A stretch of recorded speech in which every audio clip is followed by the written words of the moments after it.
Celia, you guys want water? Water?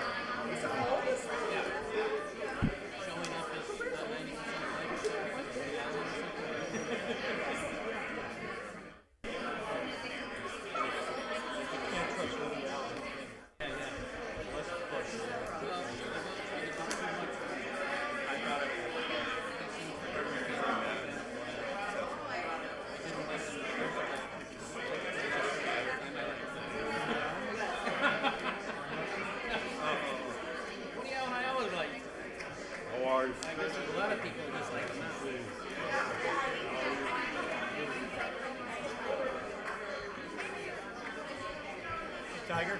Hey, how are you doing? How are you? I'm okay. How are you? Good. Good. Brought 1,000 of my closest friends. Nice group of people. It's good to be surrounded by the people that love you. That's why I don't go to the city room.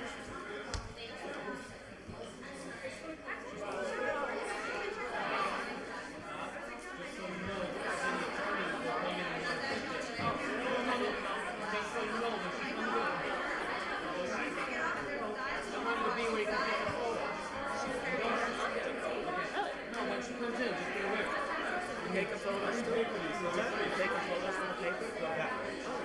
When's going to be a tomorrow's paper?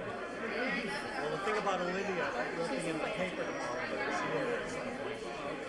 I can always go online. Yeah. Well, I can send it.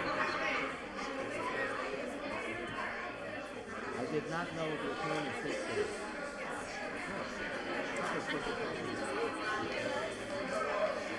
I can always talk.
Between me and her, we have so much.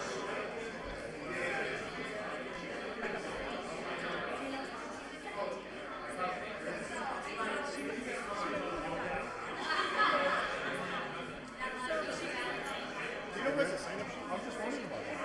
Up there? Does somebody have it? Mike, you got the sign up sheet? You got the sign up sheet? Oh, here we go. Anybody else have to? Anybody else want to sign? Oh, that's it. Huh?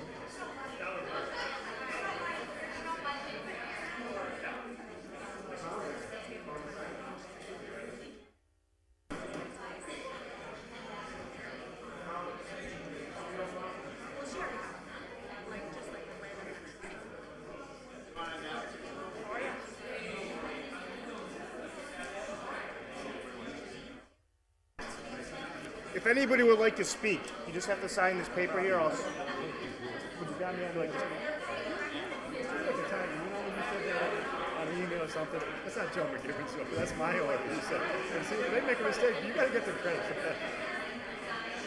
Yeah, absolutely.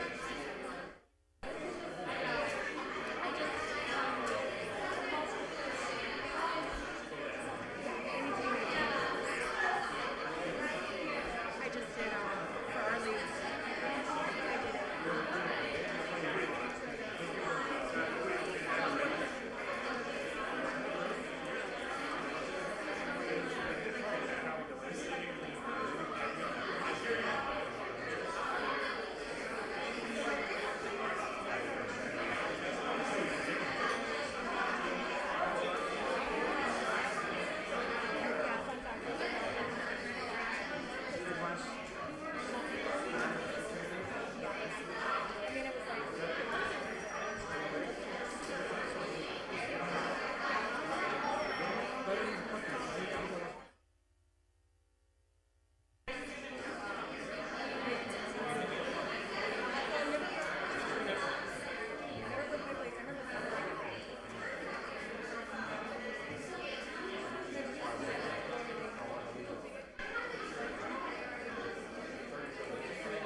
Make a motion to call this meeting to order. The mic's on? Ryan. All right, Are you on? we'll get started. We have a quorum.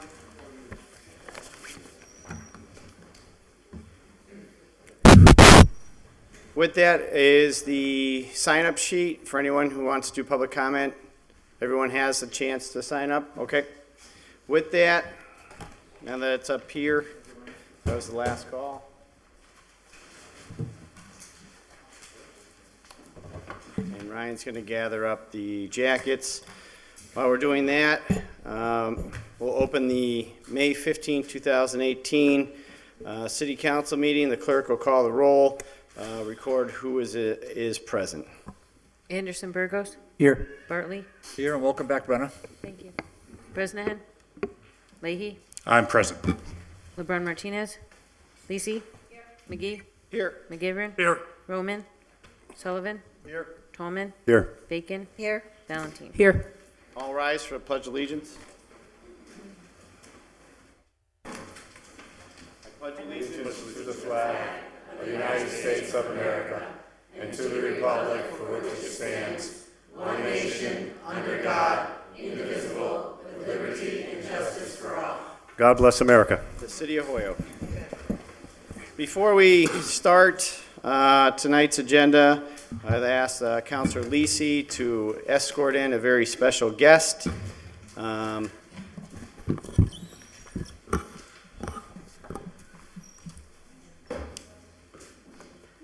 on up this way.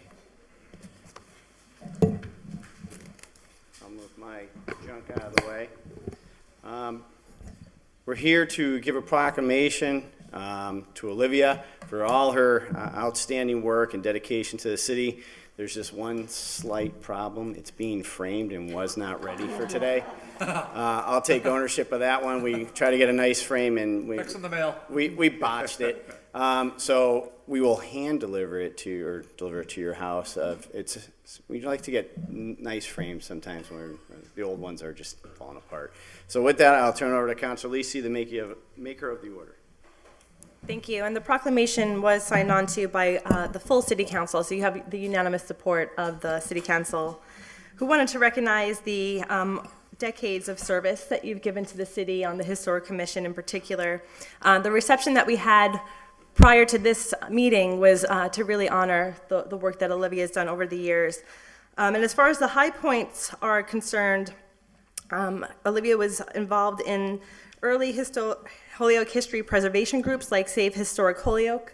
She was effective in shaping the renovation of the Holyoke Public Library, where the original plans called for the complete demolition of the building, and we now have this beautiful hybrid of a modern and historical building that has the historical architecture preserved in it. Additionally, she helped with the creation of the Fairfield Avenue Historic District, that was created under her watch as the chair of the Holyoke Historic Commission. And I would be remiss if I did not note the contributions that Olivia has made to the citywide demolition delay ordinance, which has been a really key component in helping to preserve the historic architecture of this city, which we all love so dearly and really has become the trademark of what we all see and recognize as Holyoke. So without any further ado, I'd like to offer Olivia some time to say some words about what she's seen over the years and perhaps what historic preservation has meant to you.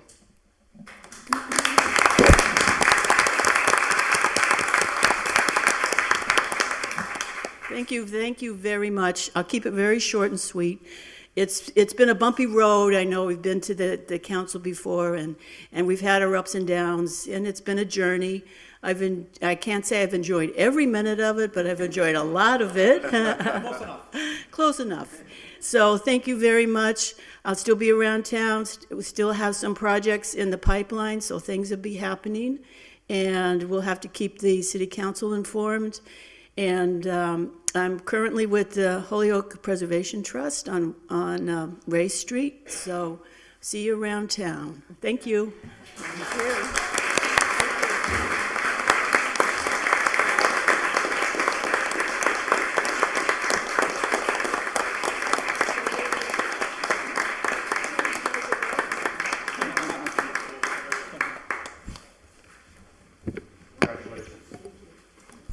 Councilor McGee?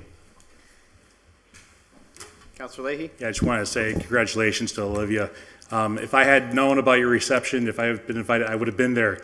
I just found out about it, but I think absolutely the world of you, and as I said, every time that we've voted for you to renew your service, I've always said I might not agree with 6 of the 10 ideas you have, but I do always think that you are the most tireless advocate for the city of Holyoke, and I think that it's actually Holyoke's loss that you're not going to be here for us. However, you did say you would still stay around.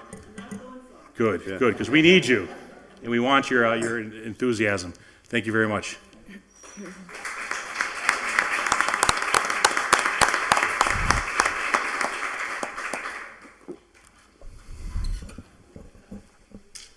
Currently, we have 3 items still laid on the table from probably 3 meetings ago. I did reach out to the maker of the orders, Councilor Roman. He is away, so he won't be here tonight. He said that we could give them, that they're complied with. That was, Well, maybe, Motion to remove from the table. I was going to say, maybe before we do that, since we're going to comply with them, maybe since we have a lot of enthusiastic teachers in the audience, maybe we can go straight to public comment and go back to that.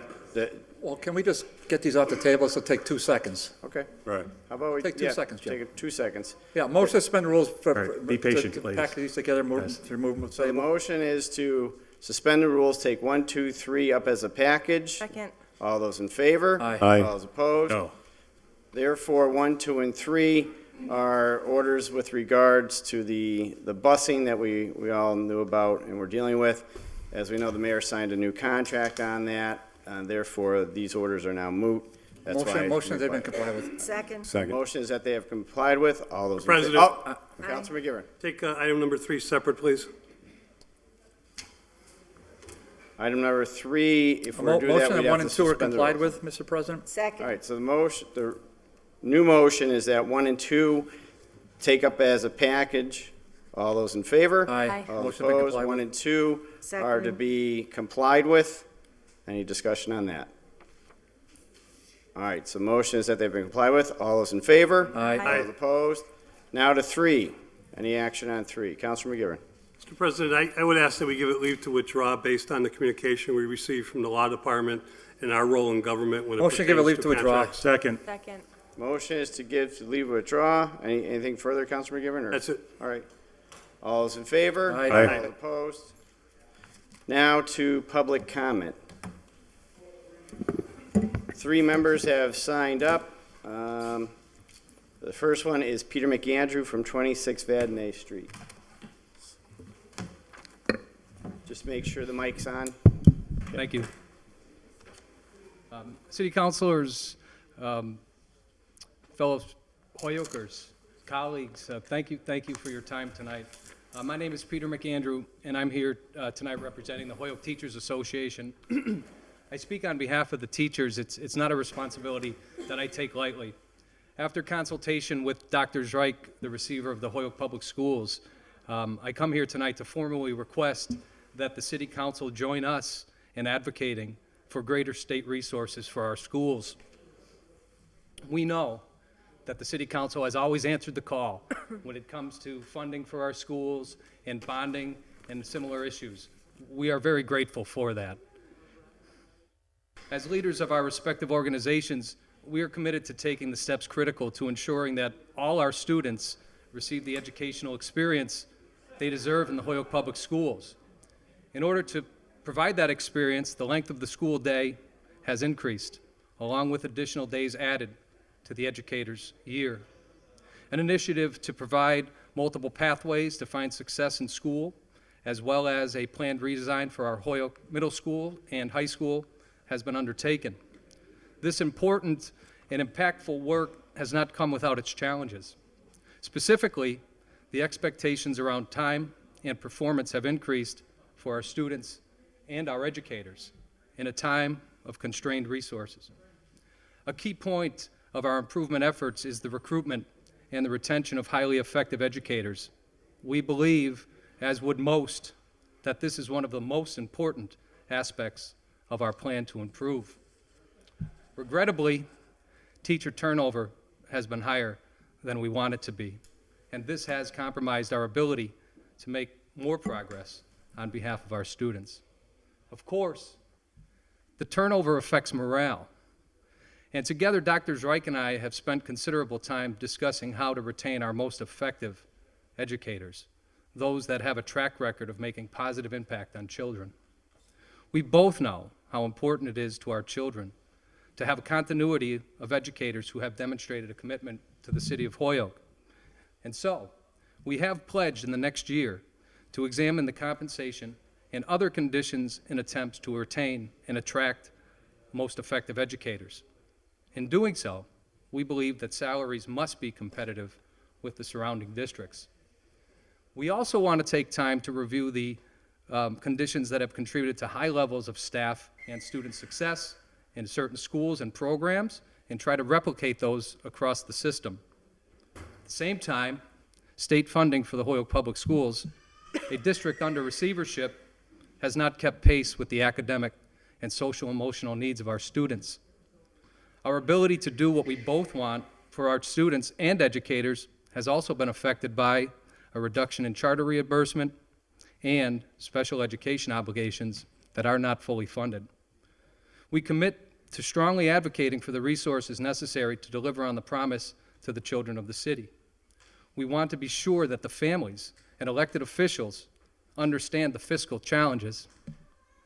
I think that goes without saying with this group that we face as a city and the impact that inadequate funding for our schools ultimately will have on our students and the health of our city. We are convinced that if the Holyoke Public Schools Administration and the Holyoke Teachers Association partner to improve teacher retention together with the Holyoke City Council and School Committee and unite around state advocacy efforts related to inadequate educational funding, our children will be the winners, and we will ensure that every child in Holyoke has a pathway to success.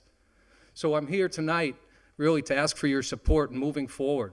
I'm looking for us to convene local and state leaders to look at a funding public presentation on funding policies for schools that are inadequate, and together study issues around securing strong public schools in Holyoke. I'm really here tonight on behalf of Dr. Zreich and the Holyoke Public Schools and the Holyoke teachers to ask for your support in moving forward with these issues. Thank you. Thank you.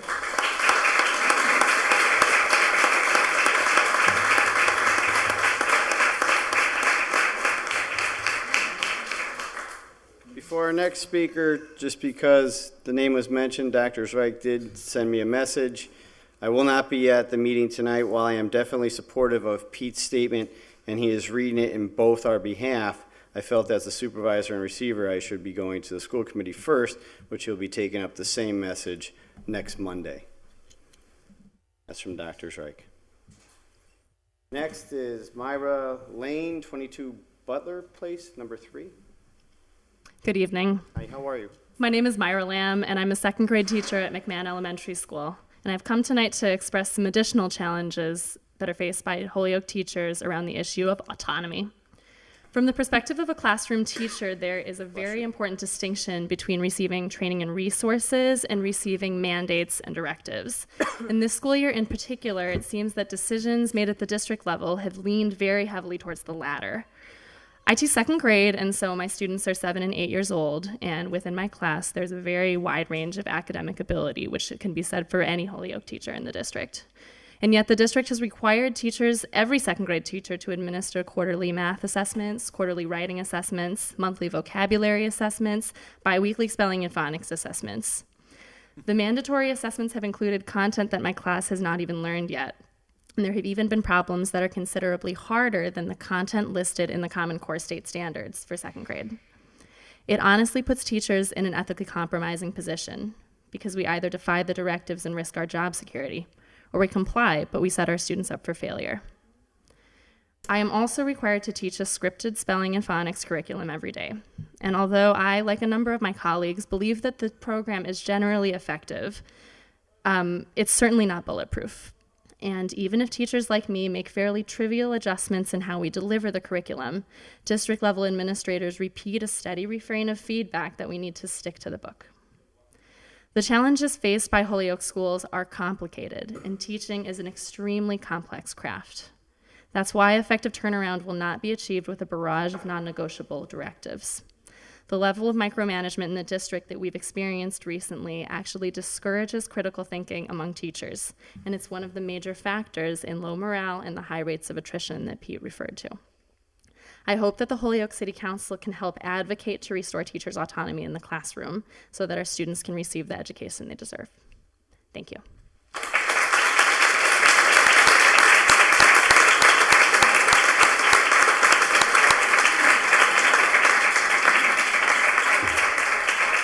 The last speaker is Patricia Keene at 52 Lexington Ave. Good evening, everybody. Thank you for the opportunity to address the Holyoke City Council. My name is Tricia Keene. I'm a resident of Holyoke and currently have 3 children of my own at Holyoke High School, and a 4th child who is a successful product of the Holyoke school system. I had the rewarding experience of teaching math at Sullivan School in Holyoke for 11 years after I had been inspired by conversations with now former Mayor Mike Sullivan and now former Superintendent Gigi Counter. For the good of Holyoke and its future, my best contribution was to, for its comeback would be educate Holyoke's youth. Similarly, when it had been determined that we were to be taken over, I wanted to be part of the changes going forward, so I volunteered to be part of the Fuller School Day Committee to be a voice for my colleagues and keep the Holyoke in Holyoke Public Schools for the same reason. As my dedication to Holyoke Public Schools continues, now as a resident with 3 children in school here, and out of support for my former colleagues, my focus tonight is to make the City Council aware of the ever-increasing time demands being imposed on dedicated teachers that would have violated the prior Holyoke teachers contract that I had been part of. It still stands out in my mind when I first started teaching in Holyoke that on our paychecks, it was listed that we were being paid for 30 hours a week. I don't know any teacher that actually works only 30 hours a week, but that's what our paychecks used to read. At some point, the format of the checks changed and the notation of hours was no longer included. At that time, middle school hours were from 8 in the morning to 2:52 in the afternoon. For elementary, their hours were from 9 to 3:05. I hope that's correct. All right. So we also had in our contract a salary schedule that was based on degrees earned, coupled with years in service to Holyoke, to empower us to promote ourselves across the pay scale. Additionally, there was longevity pay based on years in Holyoke we received as kind of an incentive in our last check in June to enjoy over the summer, to look forward to every year once I had earned that enough years in Holyoke. After receivership, this disappeared from our contract and was given to us over the year instead of as a bonus, so it appeared we had gotten a raise to the untrained eye. But the teachers that counted on that longevity bonus to kick off the summer did notice.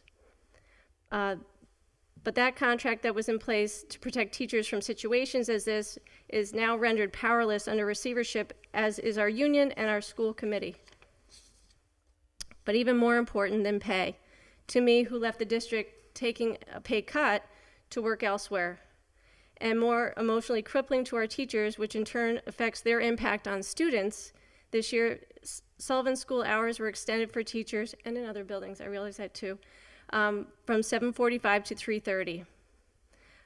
Not to mention elementary now had a drastic increase from the 9 to 3:05 to 7:45 to 3:30. An hour and 15 minutes longer each day for these small children, and 100 minutes more a day for elementary school teachers without increasing pay. I find this disconcerting, but Holyoke continues to be my mission.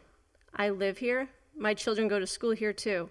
Now those long hours are being nudged even further to another 5-10 minutes every day. What's another 5 minutes, someone might ask? Well, for middle school teachers, this meant another 50 minutes a day, which again, doesn't sound like much, but no raises were given to experienced teachers to complement this demand. Including our longevity into our pay over the course of the school year instead of receiving that lump sum in June is not a raise. Let's do a little math here. That additional 50 minutes a day has amounted to 245 more hours a year. Right. Doing the math, 245 hours divided into those 30-hour weeks that we used to work, Not to mention going from 183 days required of teachers, which has now jumped to 190 days per school year, working another 7 days, nearly a week and a half, again, without any kind of a raise. This is why there are unions. These teachers, due to receivership, have been rendered powerless, as has our union. So why the extra hours? These hours are to help better support our students.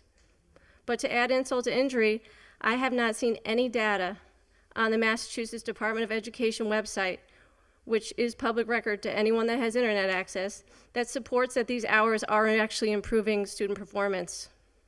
In fact, looking at math, because that's my subject, there's actually been a decline. Related to scores, prior to receivership, many of our middle school staff at Sullivan would come in 7:15 in the morning to tutor and support our kids free of charge.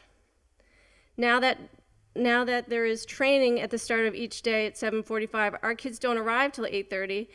Not only is that time gone, but the priceless relationship building opportunities that we had at that hour between teachers and students, because they're no longer guaranteed daily prep as outlined in the powerless teacher's contract. So with dedicated seasoned teachers like me leaving, and new teachers leaving even more quickly, the turnover rate is astounding. These students need consistency. They need teachers who have common experiences in our district. If we can all agree that our goal is to better educate our Holyoke students, we need to show respect and appreciation for our teachers. That doesn't have to be all about money.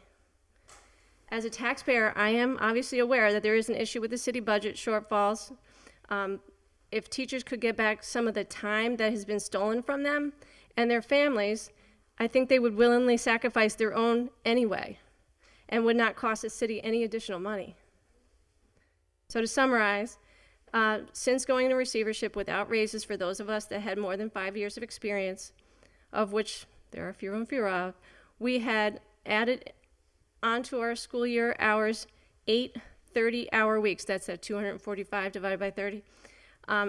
Taken away additional further education benefits and incentives, that salary scale, and also our reward for dedication to Holyoke via longevity pay.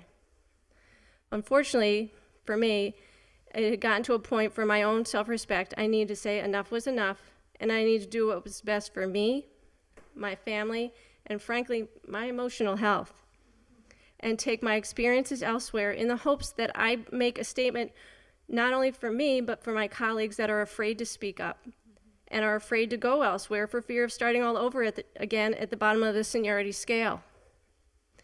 I need to feel that I was in control of my destiny because I feel I've lost that staying in the Holyoke Public Schools. From the time I began my mission in Holyoke, my plan was that I would have spent my entire teaching career in Holyoke, retire from Holyoke, and as was witnessed by my principal when I resigned, and by Dr. Strike, sorry, that was Freudian, wasn't it? Dr. Strike in my exit interview, that it was with great sorrow that I left my work in Holyoke. I was called a traitor by my students who had me or looked forward to being in my class because all their siblings had had me, and they were looking forward to that as well. Thankfully, I've taken the amazing training and experience I gained in Holyoke elsewhere. I've gotten back my time for my own kids who are soon to be off to college, my dignity. I feel back in control of my destiny and my physical and emotional health. That won't give me the time back that I lost the prior 3 years that I missed with my own children, but I now have much higher quality time being at peace for the remaining time I have with my children. That is priceless. Thank you.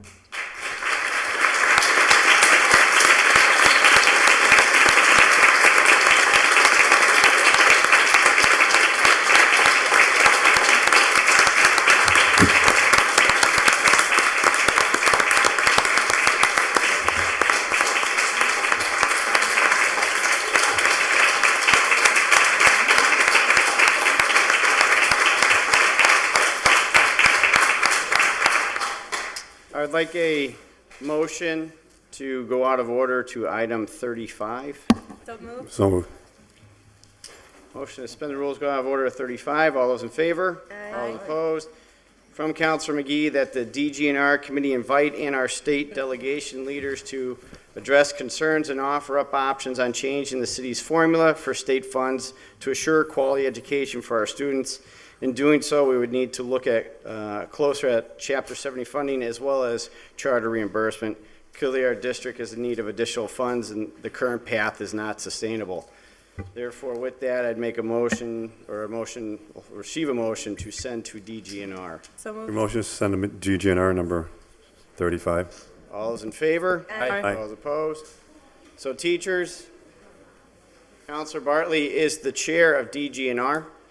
He will be scheduling a meeting to bring in our state delegation to address these issues. So you have a great advocate in Pete McAndrews who came to my house and went through this in detail. We will fight with you to help you. So with Pete's lead, as well as getting Dr. Reich on board, we will address it, and we'll now turn it over to our good chair of the DGNR to get everyone in. Councilor Lisi. Thank you. I just wanted to note for everyone who's here that the City Council did fully support unanimously a resolution to ask our state delegation to ensure that the charter school reimbursements were fully reimbursed according to the state's own law for this fiscal year. And last time I spoke to Representative Vega, the House budget did not reflect that full reimbursement.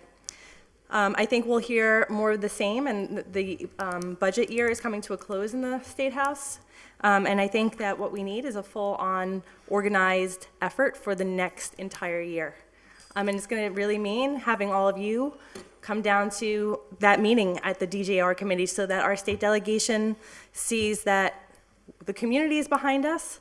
And I think that it's always going to also take other gateway cities that are in a similar situation as Holyoke. I think we need to coordinate with them and get pressure on those communities and those representatives in Boston as well, so that it's not just Holyoke saying this is a problem for Holyoke, but I think it's pervasive. And I think that through a coordinated and organized movement, we can actually get a handle on this. So thank you for coming down and bringing this to our attention.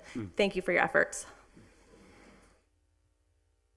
With that, we'll move to communications, item 4. From the mayor, a letter appointing Mr. Price Armstrong, 27 Park Slope, to... Make a motion to send to public service. Second. All those in favor? Aye. All opposed? Number 5 is a letter appointing Christine Beam of 63 Cherry Street to... Make a motion to send to public service. Second. Public service. All those in favor? Aye. All those opposed? Number 6, reappointing Gladys LeBorn Martinez. Make a motion to approve. Motion Second. is to approve the reappointment, of which it will expire November 1st, 2022. On the motion, all those in favor? Aye. All those opposed? Number 7, Mr. President, can we Yes. take 7 and 8 as a package, please? motion is to take 7 and 8 as a Second. package. It was seconded. All those in favor? Aye. All those opposed? Can we receive and send to, I guess I go to finance, Mr. President? Second. So 7 is the collective bargaining for the IFF Local 1693 Hoyok firefighters, and 8 is the UFCW Local 1459 DPW contracts. And you want them to go finance? Is that where they traditionally go, Mr. President? Proceeding to Yeah, to finance, please. So 7 and 8 to finance. Counselor McGivern. Just a note, the Finance Committee has 2 meetings scheduled coming up in June 4th and June 11th. I think most city councilors know our responsibility is the appropriation that goes with the contract.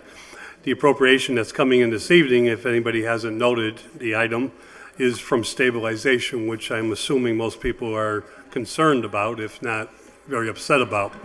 Any appropriation that we fail to approve would make this contract null and void. Correct. And that is something just food for thought at the moment.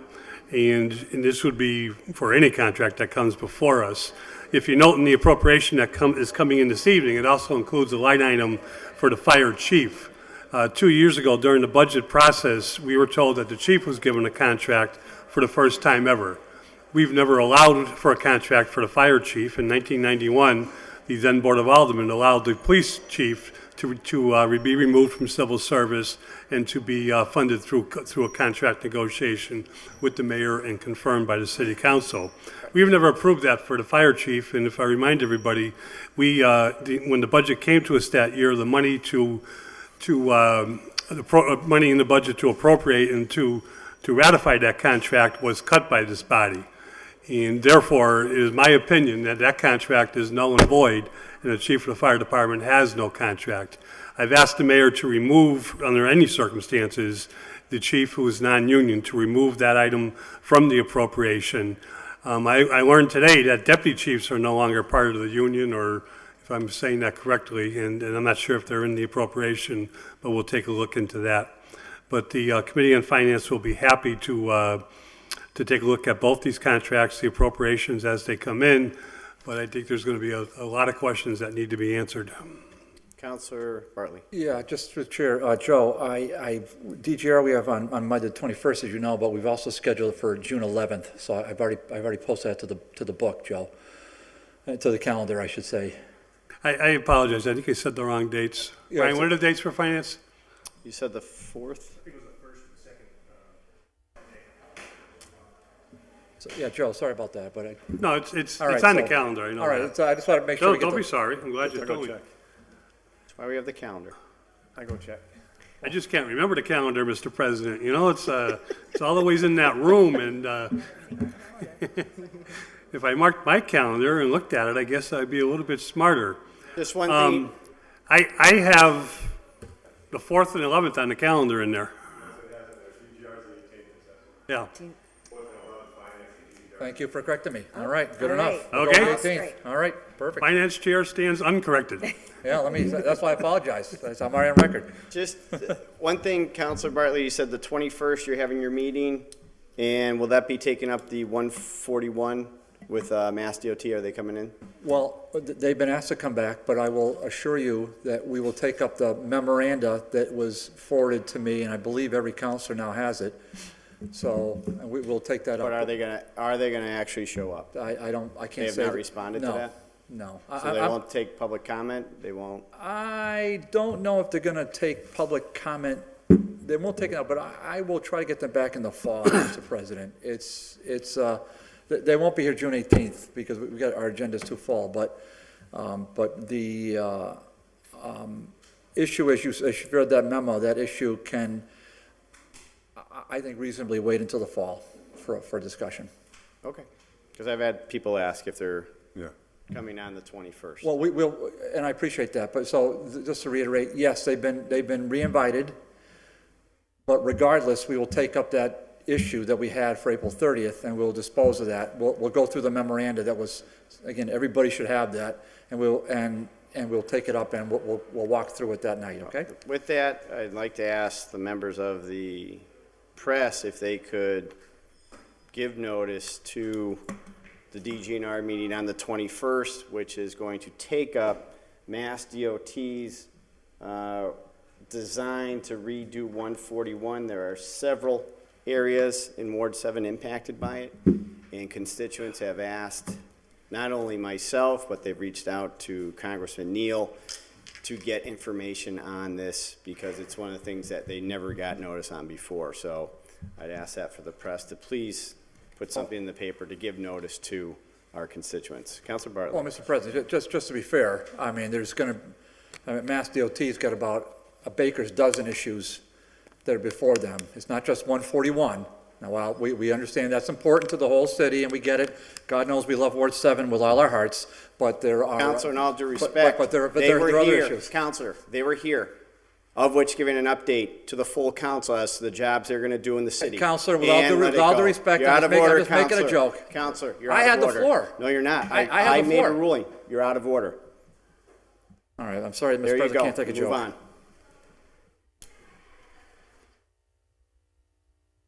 Next, item 9. 9, 12, 13, 14, as a package, please. 9, 12, 13, and 14. Yes. Suspend the rules, take up as a package. They're all minutes of meetings. Motion that they be received. Motion is to take up these as a package. All those in favor? All opposed? They are minutes of the meetings for the fire, park and rec, and public works, as well as the regular city council meeting. No edits, yes? Counselor? I just have a question after, when you're done with the minutes, I apologize. Okay, so to receive them, all those in favor? All opposed? Just so we're clear, with item number 7, that is, the collective bargaining agreement is going to? Finance. Finance. Now, if I may, Mr. President, through the chair, Councilman McGivern, item 39, is that reflective of the bargaining agreement? I know you brought up the chief a little bit. I see that there's a transfer request. The item I was referring to is the 100 and...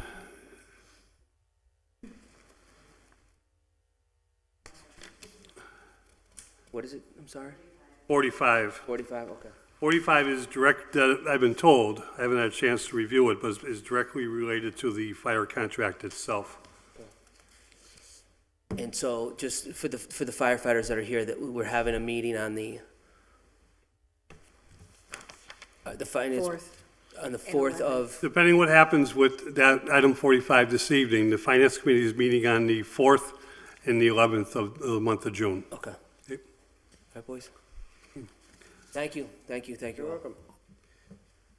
Item 10, from Mike McManus, the DPW Superintendent, Sewer Shutoff Program. Motion to receive and refer to finance. Motion is to receive and refer to finance. Second. All those in favor? All Aye. opposed? Number 11, from Devin Sheen from the School Committee, a letter regarding the Hoyoke Middle School project. I thought we were taking these all up as a package. No. We took up 9, 10, and 13. Oh, okay. So this is 11. I'd say receive and send to Joint Committee. Yes. Motion is receive and send to Joint Committee. All those in favor? Aye. All those opposed? 14. We did 14, so it'd be 15. From the residents of Village Road, letter and petition requesting new street. Motion to receive and adopt and refer to DPW. Motion is to receive, adopt. They checked off that there are 12 signatures from residents, and it's a letter from Robert Ferrier of 6 Village Road. So motion is to receive, adopt, and send to DPW. Can we send that to committee too also, or? Do you want a copy Public, to committee? public safety maybe? The Or roads? Copy to public safety. Yeah. So motion is to receive, adopt, copy to public safety, and refer to DPW. Mr. President? Yep. On that as well, I did speak to Mike McManus regarding the street, and in particular to Mr. Ferrier's issues, and he did tell me that that street is going to be done in this construction season. Okay, so we'll have gotten it done. All right, so with that, to DPW and the committee, all those in favor? Aye. Aye. All opposed? 16 is a communication, passage of a bill to make Purple Heart Trail official in Southwick, Mass. Motion is to receive. Motion to receive, this comment, Mr. President. Motion to receive, Counselor Bartley. Yeah, I sent this, this is a newspaper article from the Westfield paper. I sent it to the committee because it really shows that this Purple Heart Trail, which started here, has now gone through Westfield, and now it's gone into Southwick to the Connecticut state line. So something I think of which we should be very proud. Anyone else? With that, petitions. Number 17, renewal of a secondhand license for 2020 Northampton Street. Renewal, I'll make a motion to approve it. We'll check all the taxes. I think that's the jewelry store. Yeah, Kingdom Master Jewelers. And actually, 18 and 19 are renewals as well. So we can take So those as a take up package. 17, 18, Package, 19, second that. suspend the rules, take them up as a package. All those Second. in favor? Aye. All opposed? So the first one was the jewelry store at 2020 Northampton Street. The next one is the Hoyoke Mall, which is Record Town. And the last one is 275 Sargent Street. All taxes are current with all three. So motion is to grant the renewals, correct? Yes. Yes. Roll call. 5, 6, 7. Okay, we still have quorum. All those in favor? Aye. All opposed? You have to do a roll call for that. We have, roll call.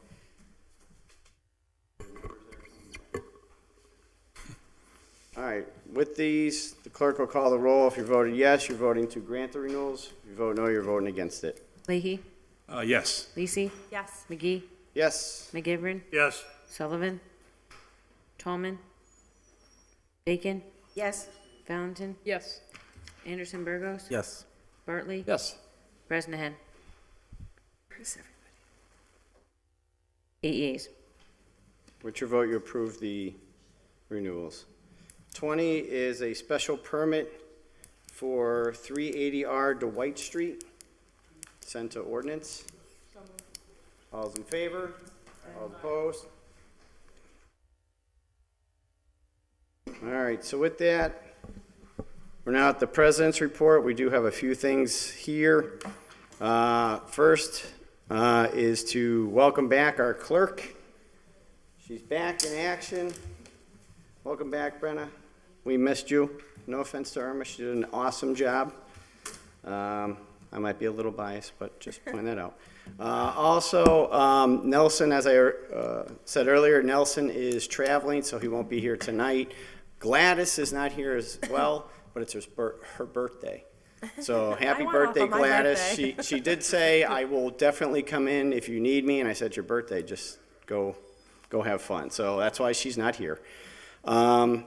Also, from the Chamber of Commerce, we've been going back and forth, Kathy Anderson and I, and as I mentioned to you a few months back, they want to do tours of businesses in the city of Hoyoke so that the city council can, see what businesses we have, listen to the owners, see what they might have questions on, and get us re-engaged. The first one is West Side Finishing. They would like to give a tour. AM tour is best for them, 1 hour, 7:30 start time, 7 or 8 a.m. They didn't give a date yet. They was looking to see if there was a consensus of a date for, and they understand they can't get us all, but the most they can. There'll be others that are getting in line, but with this one, they wanted us to see them because they expanded their facility about 8 years ago. They're looking to expand again. So they're looking for our help, or they might have to leave the city because they are growing. So it's another reason for us to get in front of business owners to see how we can help them and see what they're doing. So with that, if there's dates, I can always email you, Councilor Leahy. Yeah, thank you on that. And also, if I can add one to your list as well, I filed an order some time ago, and I spoke to the mayor a long time ago, and he said he was going to set this up, but it hasn't happened. Also, if you can add to your list, getting a tour for the council to the ISO New England. Okay. Do that. With this, it is, Wednesday mornings, Thursday mornings, Friday mornings, best Any for day. people. Any Tuesday day. mornings. Saturday morning? They said Monday to Friday. Yeah, Monday to Friday. I think most of us work. I know, like I said, we understand there's going to be time constraints and not everyone can get there, but they're just offering up. And we can always have people chat with them on the phone. I will offer up a Tuesday morning for this one. Is that good? No? Yes? All right, because we have a new counselor, it'd be beneficial. And then we'll start Kathy getting to others. Also, the school department, I've been in contact with Drs. Reich in order to do something fun in the community, which would be they're going to partner, that being the school department, is going to partner with the library to offer up a summer reading contest for our schools, get the kids involved in reading, and the one who has the most books will win a prize at the start of the school year in September. Where do we get involved? I might have gone on without your permission, but I volunteered you up to read at the Hoyoke schools. So if it's your ward, you can go to your ward if you want to do that. You can pick whatever school you want. It would be contacting by email, Liz LaFond. I can send it to you later. And it'll be from June 4th to June 7th. pick one time slot at that reading. You pick your book. We'll have the library donate books. You can give books to the kids, and at that time, inform them of the reading contest. Towards the end of May, they're going to make a formal announcement, but our part, what I wanted was to get us involved in schools and see what's going on. We have a potential of 2 new middle schools, so I think this would be fun. There might be also a contest between Dr. Reich and myself that if certain kids read a certain amount of books, and we still have to get approval from Jim Lavelle, we might have to throw ourselves in the canal if they meet a certain quota. So we're going to get there. I said myself, I didn't volunteer you guys for that. So that's something that will be fun. That'll be June 4th to June 7th. So you can pick any time frame there. Also, thank you to Linda for coming with me to sit with the mayor. We sat with the mayor to talk about the salary studies. We had several questions with regards to some of the positions and some of the scales and the way they were falling out. We will have more information on that. The mayor's supposed to come back with the questions that we had. So I want to thank Linda for taking time out of her day to come down and do that. Councilor Bartley filed an order, as you know, at the end for September 18th, which is Holyoke Day at the Big E. So mark your calendars. We're going to have issues on moving our schedule around to accommodate for that. So September 4th, we have primaries, Big E Day on the 18th. We're going to have to figure this one out. So just so we have it in advance. Finally, we know that the budget's coming. It's a late file. So we'll, in essence, now have to start setting up meetings to bring in department heads in order to go over their budgets and see where we can or cannot make cuts. So that, in essence, we're going to have to ask committees. I know we're all vying for time, but we have to now push some of these things aside to allow for that budget process. Because once accepted, we have 45 days to act on it. So does that mean because it was a late file that does today count? No, we have to receive it. So if we receive it today? If we receive it, it's 45 days. We, as I've said last night's meeting, 'cause I was very tired, we don't have to. We can push off the next meeting because that was kind of the consensus of all these late files. We were promised, we were told, I was told specifically that it would be here on time for us to receive, start reviewing, and go forward and not be a late file. Once again, that wasn't complied with. Oh, one last announcement. Kate Sullivan, the director of HG&E, along with the Board of Commissioners, is inviting us to tour on May 23rd, 2018, from 5 to 7 p.m., the Fishway. So if you want, that's May 23rd. I do believe Ryan sent out an email to everyone with regards to that date. And finally, I'm going to go out of scope here, but I'd like to take a moment of silence for an Edward Preisner, which is our former city councilor, Jen Preisner, Shatnoff. That was her dad, as well as Albert Stanek, as we all know, was a phenomenal baseball player. Jeff Stanek was his son, so it was his dad that passed away. We lost 2 parents of people we know very well. Can we also add Mr. Lucier to the list as well? And Mr. Lewis here, I did forget that. Thank you, Councilor Leahy. So with that, I ask for a moment of silence for these people. And I do want to point out one thing. As we all know, Albert Stanek, phenomenal Hoyoker, drafted by the San Francisco Giants, played professional baseball. I mean, as Councilor Lisi knows, I can't even throw a ball to my son. I have trouble there. And Mr. Preisner, sorry, I keep butchering that, but he, through his efforts, helped save school sports when he volunteered in 1992 to help create Save Holyoke Sports, which benefit Holyoke programs, sports programs. So 2 great people that did a lot for our youth, and I just want to take that moment. So thank you very much.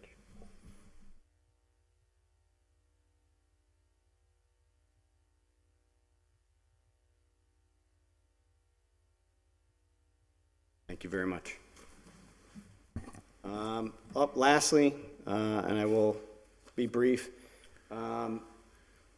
I have received some constituent emails and phone calls Sometimes our debates, as well as our demeanor, can go a little stray.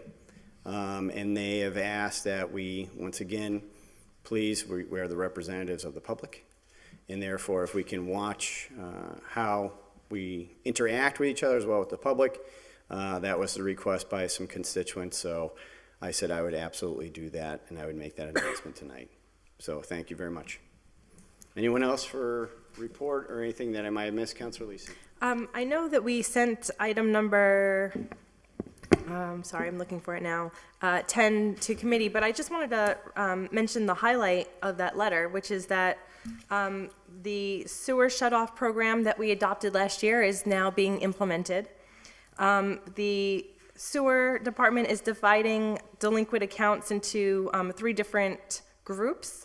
And so on April 24th, 131 account holders in Group 1 were sent past due notices, and as of May 9th, they were able to set up payment plans or get full payment for about 82 accounts. And the program has brought in $35,761 in past due sewer fees. So that's a nice little start to the program, and I thought that we should just acknowledge. Yes, thank you. I did check when the list came out to make sure I wasn't on there, so I just wanted to, as well as other family members, not going to lie there. But thank you very much for that. Anyone else for anything? No? Okay, so we'll move on to reports of committees. Ordinance Committee, item 21A. Committee on Ordinance was referred in order that section 6.4.7 of the zoning be sent back to ordinance to be amended in order to be in conformity with the rest of the signage under the zoning code. Recommend that the order be adopted as amended. Signed off by everyone except for Councilor Roman, as we know he is not here. Councilor Bacon. Motion to pass the first reading. Motion is to pass the first reading. It was seconded. All those in favor? Aye. All opposed? Okay, so this order had been sent back to committee because of some technical issues that were standing in the way of a building permit being issued. And so we received feedback from a public hearing process to amend in the narrow fashion of correcting the technical errors. The planning board held its public hearings, made a recommendation to the ordinance committee. Ordinance committee considered all recommendations and is recommending amendment of the ordinance to the body to include references to the current sign ordinances relative to the size of signs, remaining in the IG zone only, will remain by special permit of the city council. And we have also accepted an overlay district around I-91 and I-391 to further limit the area where these off-premises signs would be allowed. So they will remain only in IG, but in a more narrow scope of IG because it's sort of scattered throughout the city. So in that regard, we incorporated part of the recommendation of the planning board into what we're recommending to you tonight.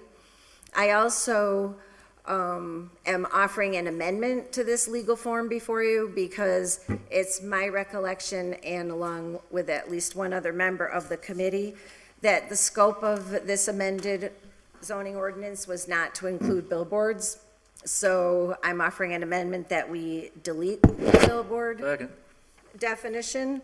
And I'm also offering an amendment that an annual review of the special permit shall be conducted by the city council to ensure compliance with the ordinance. Because we've had some trouble when we've given out permits sometimes and haven't been able to keep an eye on them. So with those 2 amendments, if the body would indulge us in entertaining those, then I would recommend the body accept the amendments so we can move forward with this. Thank you. So, just to be clear, Counselor, adding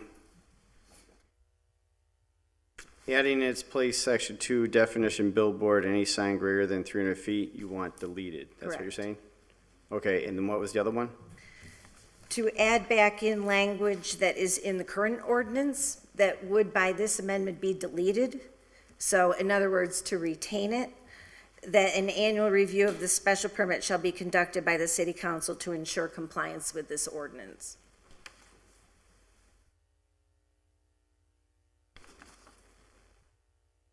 All right, so the first amendment was to delete the adding of definition of billboard as any side greater than 300 square feet. Councilor Leahy and then Councilor Lisi. Yeah, thank you. I'm going to support that. If you hadn't got a second, I second that. I think that an annual audit of all the special permits that we do is probably a good thing. So thank you for bringing that up. I just wanted to ask if I could, I must have missed this email somewhere to the chair. When did we stop? I know it's been a while, but why did we stop having planning board and ordinance public hearing meetings together? I was at this meeting and at the ordinance meeting. It seemed like it'd be much better if we could have the two teams on the same night. Yeah, we're still trying. Councilor Vacan has been very upfront and open about getting them back in here and doing the joint meetings again. I have spoken with Chris LaChapelle, who chairs the planning. Hopefully they can. Why did they stop? I don't know, Counselor, but we've been trying to get them to work it out and get back, because it only helps the business to come to one meeting. Yeah. And get it all done without having to run around. That's definition of business friendly. Well, that's what I guess that's the point I was going for. We're trying to be a business friendly community and we have the ability and we've done it and we worked very well in the past. I just want to, we're all great people here. They're all great people. We're all great people. Let's just hash it out. Thank you. That is the goal. Councilor Lisi. Thank you. So I just wanted to clarify two things. Number one, that we're allowing these off-premise signs only in IG zones within the overlay district surrounding the 91 corridor by exit 15, so Whiting Farms Mall area, and then the 391 entrance. So it's not IG throughout the city. It's only the IGs within the overlay zones. I just want to make sure everybody understands that piece. Secondly, because we aren't creating size requirements, we're referring to the size of the sign as identified by another part of the sign ordinance. I think that we should actually keep the definition of billboards in there, because billboards are actually not permitted in the city under the other part of the signage, the sign ordinance. And so I think that we should retain the definition so that we have the ability to say that billboards that are over this square footage are not permitted in the city. And to distinguish them from the off-premise signs, which can get to be quite large, but they are limited by the zoning, where is it? Sorry.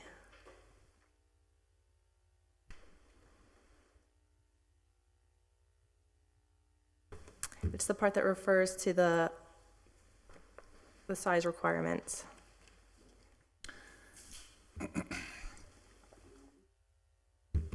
Right? I'm just going by what Ryan has handed me and right. On the saying motion. about what sections and what areas. Mr. President? If I may? Does she still? Well, I have the It's answer just to that the one question. point that I want to make, that we retain billboards in there and retain the definition, because elsewhere in the ordinance, which is not in the amendments that you see before you, we actually refer to billboards and say that they're not permitted in the city. And that's why I think there's value to retaining billboards as opposed to deleting them. Councilor Vacan. The size of the zone is 75 feet, the sign within the IG zone, per the standard, just as by way of information. And our role was to be very narrow in this, just fix the off-premises sign ordinance, not to add anything about billboards or anything. They're not allowed in the city, and there was no posting made relative to taking anything up on billboards. Yeah, I did see the meeting. I had a question when you brought this up to my attention, Counselor. I watched the meeting from home, and when you guys finally voted on what you were approving, I don't recall them saying that was the definition was going to be in there. So why is it here now? It was in the written draft all along. We'd had various discussions. We've taken this up a number of times. Yep. And had talked about taking it out in the final draft because we had received a lengthy and detailed recommendation. It didn't get revisited specifically, but it had been visited at a prior meeting. Okay. Thank you. Anyone else? So the motion was to, and it was seconded, was to delete definition billboard, any sign greater than 300 square feet. That was the motion, it was seconded.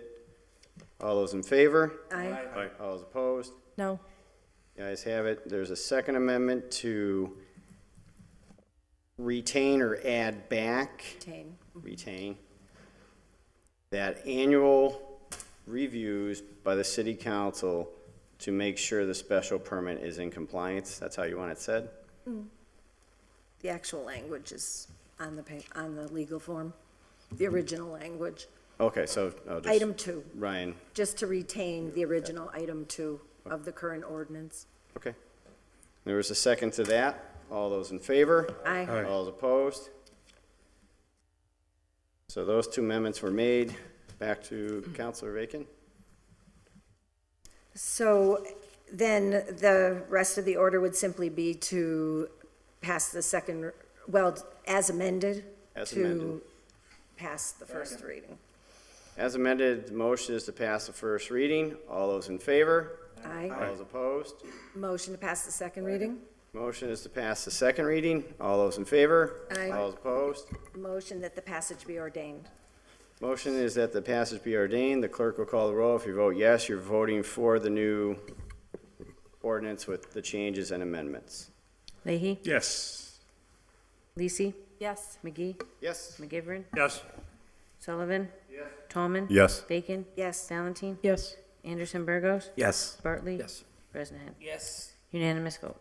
Thank With your you, vote, you councilors. approved it. And Yep. just as a point of information, I would just like to add that the action that the council took to approve the special permit prior to the technical issues raised with our prior approved ordinance has been found to remain valid, since this was just technical corrections to the ordinance, did not affect the approval of the special permit.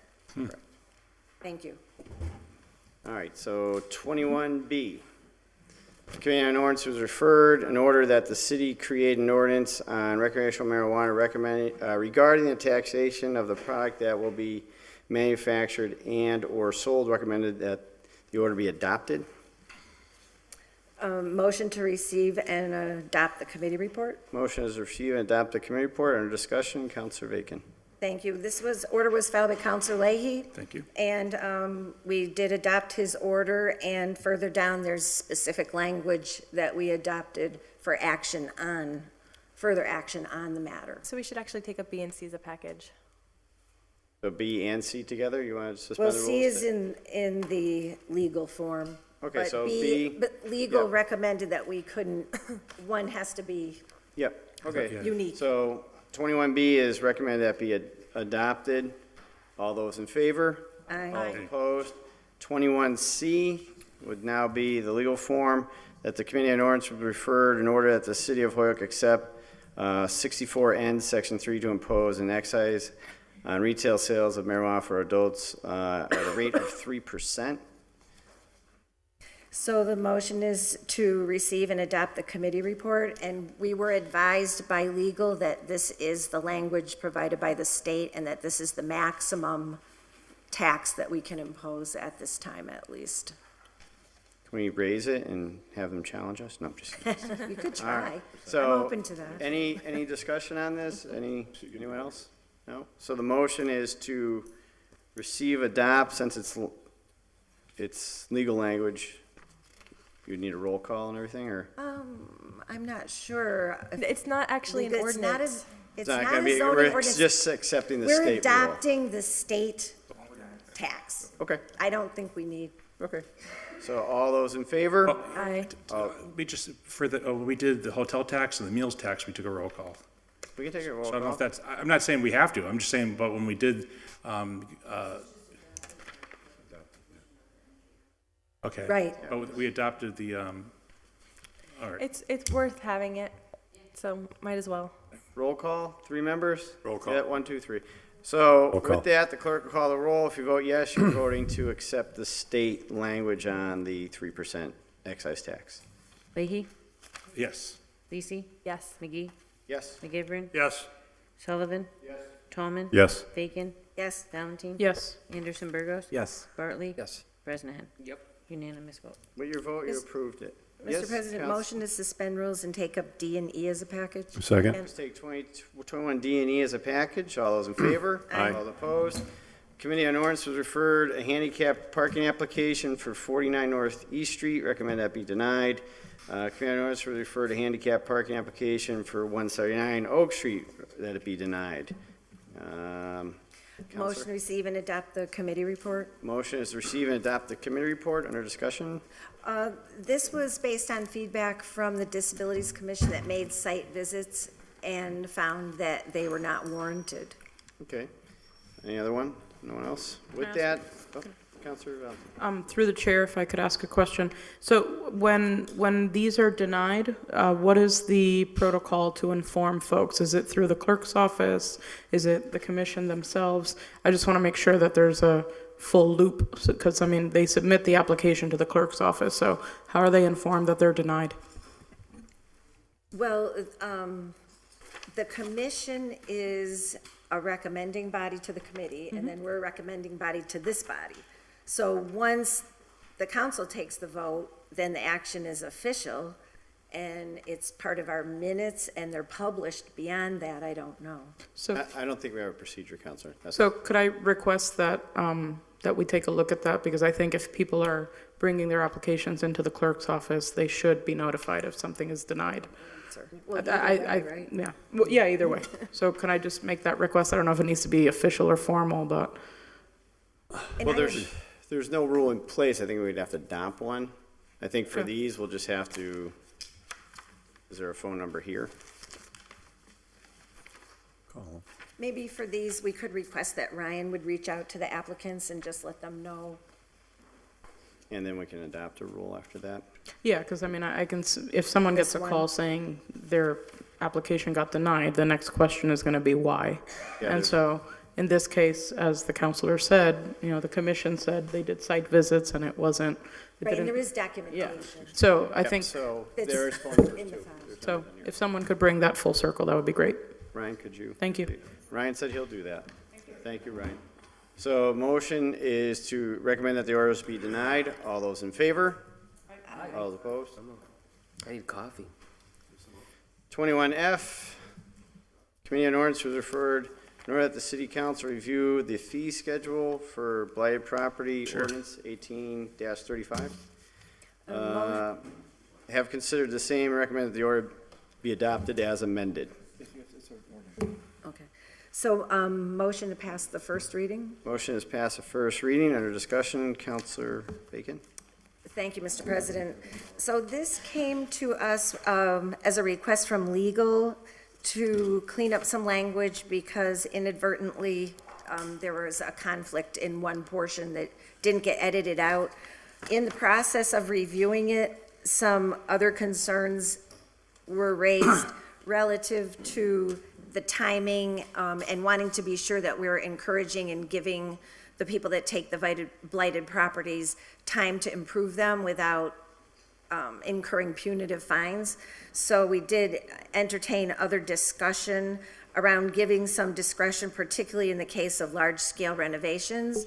We discussed it at one meeting, came back, looked at it again around questions about what would be a proper definition for large scale and also leaving some discretion with the building commissioner. So it was generally agreed that a large-scale renovation would be 10,000 square feet or more. There was some conversation about that we've had some that are multi-thousands of feet that have taken literally years to do.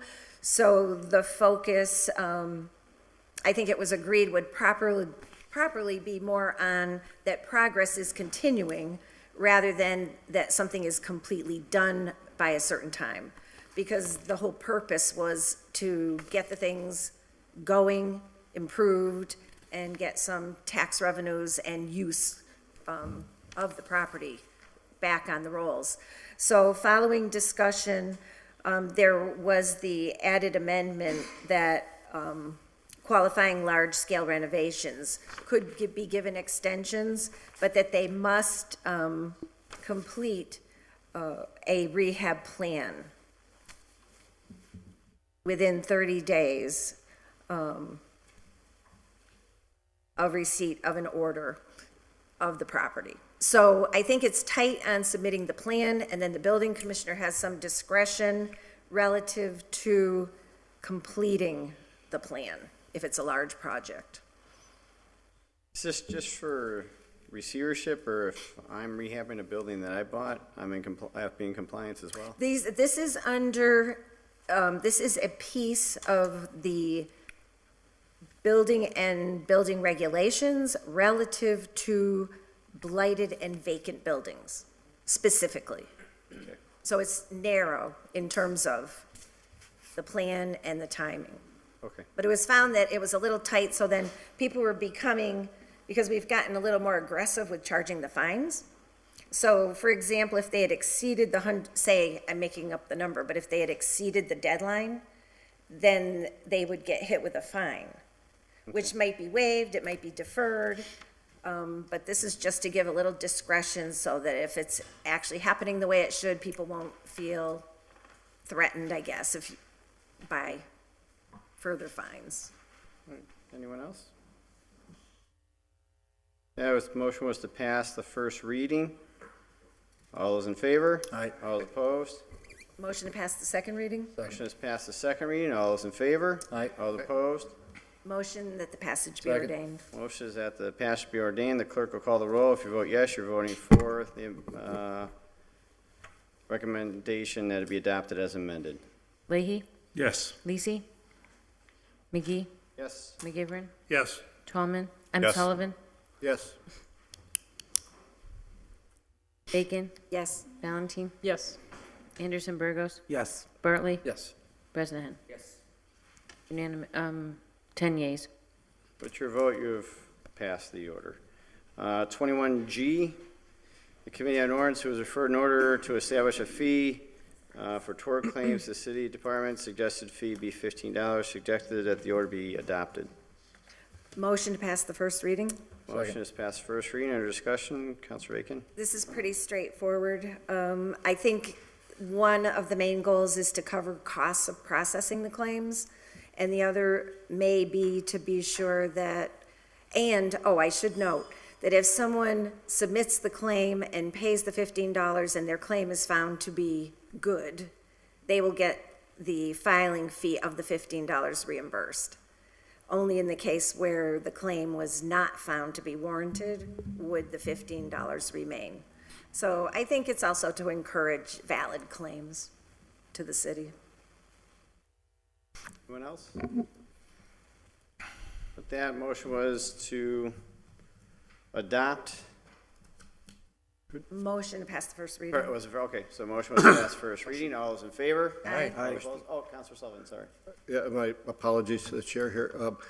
The $15, could you explain to me the rationale behind such a low number to discourage? And my apologies for not having made the meeting, but. No problem. It was really to cover the processing costs of the claim. And also, I think part of the thinking, but they did not come in and really make a case that there were many, many people that kept filing claims that were frivolous. But it was more to get the cost covered for the processing. On the other hand,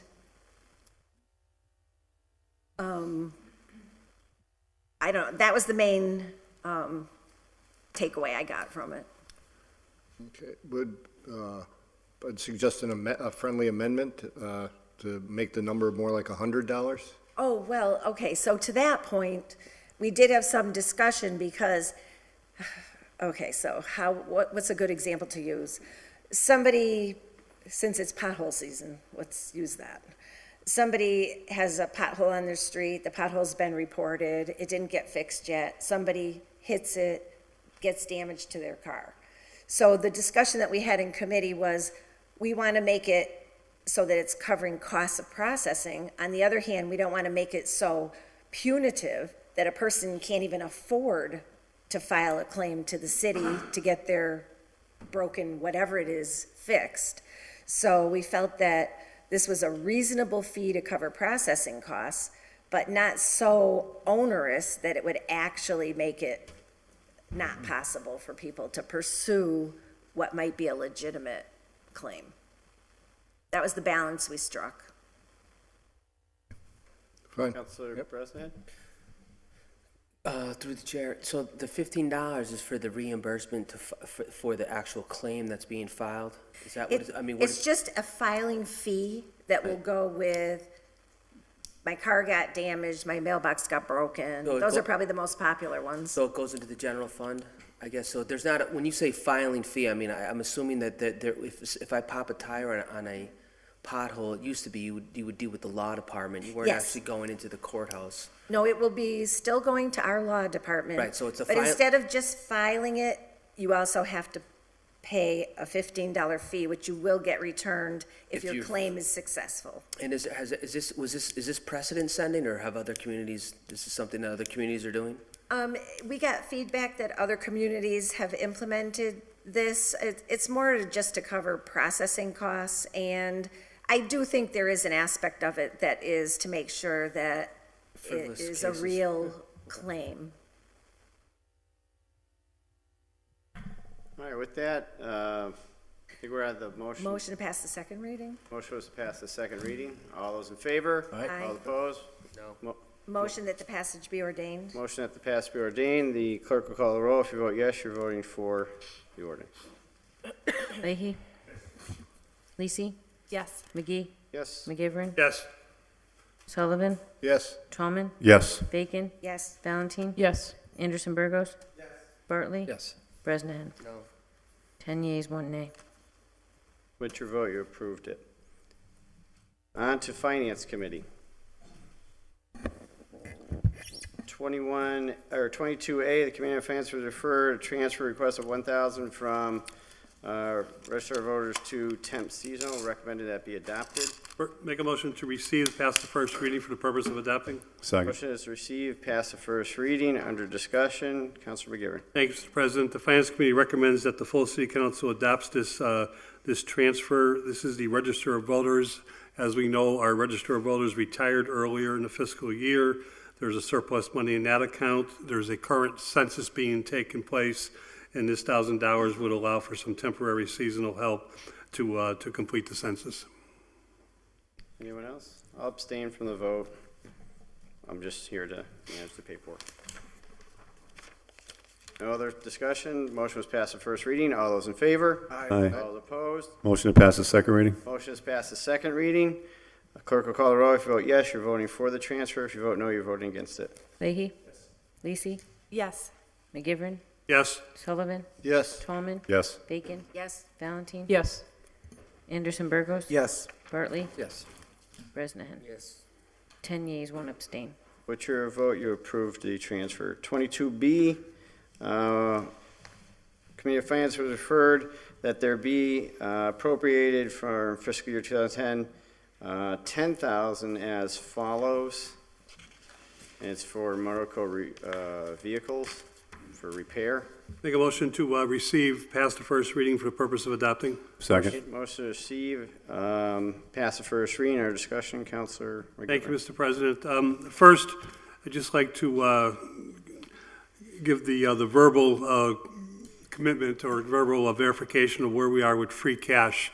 On the agenda this evening, coming out of the Finance Committee, are 2 items that are recommending transfers from free cash. This one for $10,000, item number 22D for $75,000.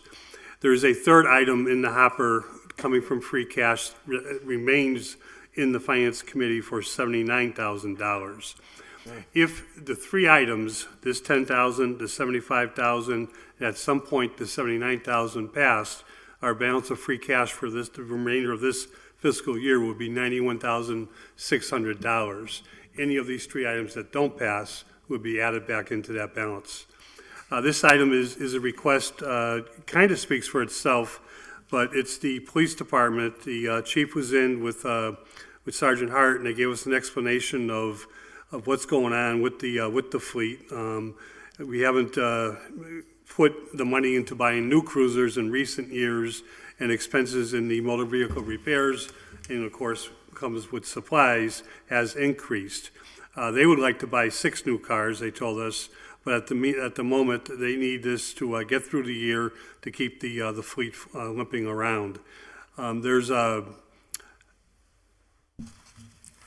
good feeling by the chief that this would take care of the rest of the fiscal year. The committee recommends that it be adopted this evening. So motion is passed the first reading. All those in favor? Aye. Aye. Opposed? Motion to pass the second reading? Motion is passed the second reading. Clerk will call the roll. If you vote yes, you're voting for the transfer of free cash. Mr. President, I just have one Oh, sorry. question. Sorry. I usually do attend finance, but I gave Joe a break last night, but, so I have one quick Linda, question. we needed you last night. Yeah. I just have one quick question. Was the police department, were the representatives asked if they had the ability to transfer from any other part of their budget rather than hitting what little free cash we have left for this? They were not asked that. There is other items that they are transferring within the pay reserves, and there are other items coming in this evening that they are transferring from. Their one item looks like it was, there's an explanation. It's the next item on the agenda. There's an explanation of what's going on with the reserves that tells us why there's some surplus there. But we didn't ask that question, so I wouldn't be able to answer it. Thank you. All right, so the motion was to pass the second reading. The clerk will call the roll. If you vote yes, you're voting for the transfer of free cash of $10,000. Leahy? Yes. Lisi? Yes. McGee? Yes. McGivern? Yes. Sullivan? Yes. Tallman? Yes. Bacon? Yes. Valentine? Yes. Anderson Burgos? Yes. Bartley? Yes. Bresnahan? No. 10 yeas, 1 nay. With your vote, you approve the $10,000. 22C, for finance, $19,600 from police reserve officers. 2, education and training, $12,600. Equipment, $7,000 for the grand total of $19,600. Make a motion to pass the first reading for the purpose of adoption. Motion to pass the first reading. Our discussion, Councilor The McGivern. Finance Committee does recommend that we adopt this evening. Again, the chief was in with Sergeant Hart. The explanation for the surplus in the pay reserve officers is that of the 12 reserve officers, 7 of the 12 have gone to the academy. They are looking to fill those slots. Currently, they have not yet filled them. As most of us know, the slots of reserves are filled off a civil service exam list itself. The committee recommends that we adopt it because it's money for reserves that's being put back into education and training of the reserves who are about to become police officers themselves. Anyone else? Motion is passed first reading. All those in favor? Aye. All opposed? Motion to pass the second reading? Motion is passed the second reading. The clerk will call roll. If you vote yes, you're voting to approve the transfer. Leahy? Yes. Lisi? Yes. McGee? Yes. McGivern? Yes. Sullivan? Yes. Tallman? Yes. Bacon? Yes. Valentine? Yes. Anderson Burgos? Yes. Bartley? Yes. Bresnahan? Further Unanimous vote. With your vote, you approve the transfer. 22D, Committee on Finance will refer an order that's $75,000 from free cash for special counsel. Make a motion to receive, pass the first reading for the purpose of adoption. Motion Second. to receive and pass first reading. Our discussion, Councilor McGivern. Thank you. The committee is recommending that we pass this from free cash. Earlier this year, we did have a executive session where we were updated on all the litigation that is pending before the city that has any special counsel, any private counsel that's attached to it. We were able to have our questions answered in executive session so as to protect the confidentiality of the ongoing litigation itself in most cases. Our city solicitor, Paul Pear, was in before the committee. He gave us a little breakdown on what he needed to get through the rest of the year. Some general questions were asked without naming particular suits or giving away any of our strategy in terms of trying to litigate those suits themselves. This goes hand in hand with the executive meeting we had, and we believe the money is legit and needed in this line item. Anyone else? Motion is to pass the first reading. All those in favor? Aye. All those opposed? Motion to pass the second reading. Motion will be to pass the second reading. Clerk will call the roll. If you vote yes, you're voting for the $75,000. Leahy? Yes. Lisi? Yes. McGee? No. McGivern? Yes. Sullivan? No. Tallman? Yes. Bacon? No. Valentine? Yes. Anderson Burgos? Yes. Bartley? Yes. Bresnahan? Nope. 7 yeas, 4 nays. Don't you need 9? Financial So transfer. with that, the Well, request is the has been majority made. of those present? No, it's the Majority first of the reading. Mr. Chairman, the motion failed in the first reading. The first reading has been made. I make a motion to reconsider for the purpose of tabling. Motion is to Second. reconsider to table. It was seconded. No debate. All those in favor? Aye. Aye. All opposed? No. Ayes have it. I can't wait to meet Mr. or Mrs. Special Counsel. Like, special counsel 22E. to what? The president? Committee on Finance will refer in order that Me a name. Chapter 44, Section 53A, that this council hereby accept the American Legion Patriotic Event Grant. Make a motion to receive for the purpose of accepting the grant and passing the first reading for allowing Motion the is to appropriation. receive, adopt, pass first reading. Our discussion, Councilor McGivern. This, if the council remembers, we met with our new Veterans Affairs Director couple meetings prior, who talking about a transfer in this line item, and he told us that there was a grant coming in from American Legion Post 325. It's the amount of $1,000. It's to go into a line item known as American Legion Patriotic Events, which is used by our Veterans Department itself. There's no matching funds, and there's no strings attached that we can see. So motion is to pass the first reading. All those in favor? Aye. Aye. Motion is to pass second Second reading. reading, yeah. Clerk will call the roll. If you vote yes, you're voting for the acceptance of the $1,000 grant. Leahy? Yes.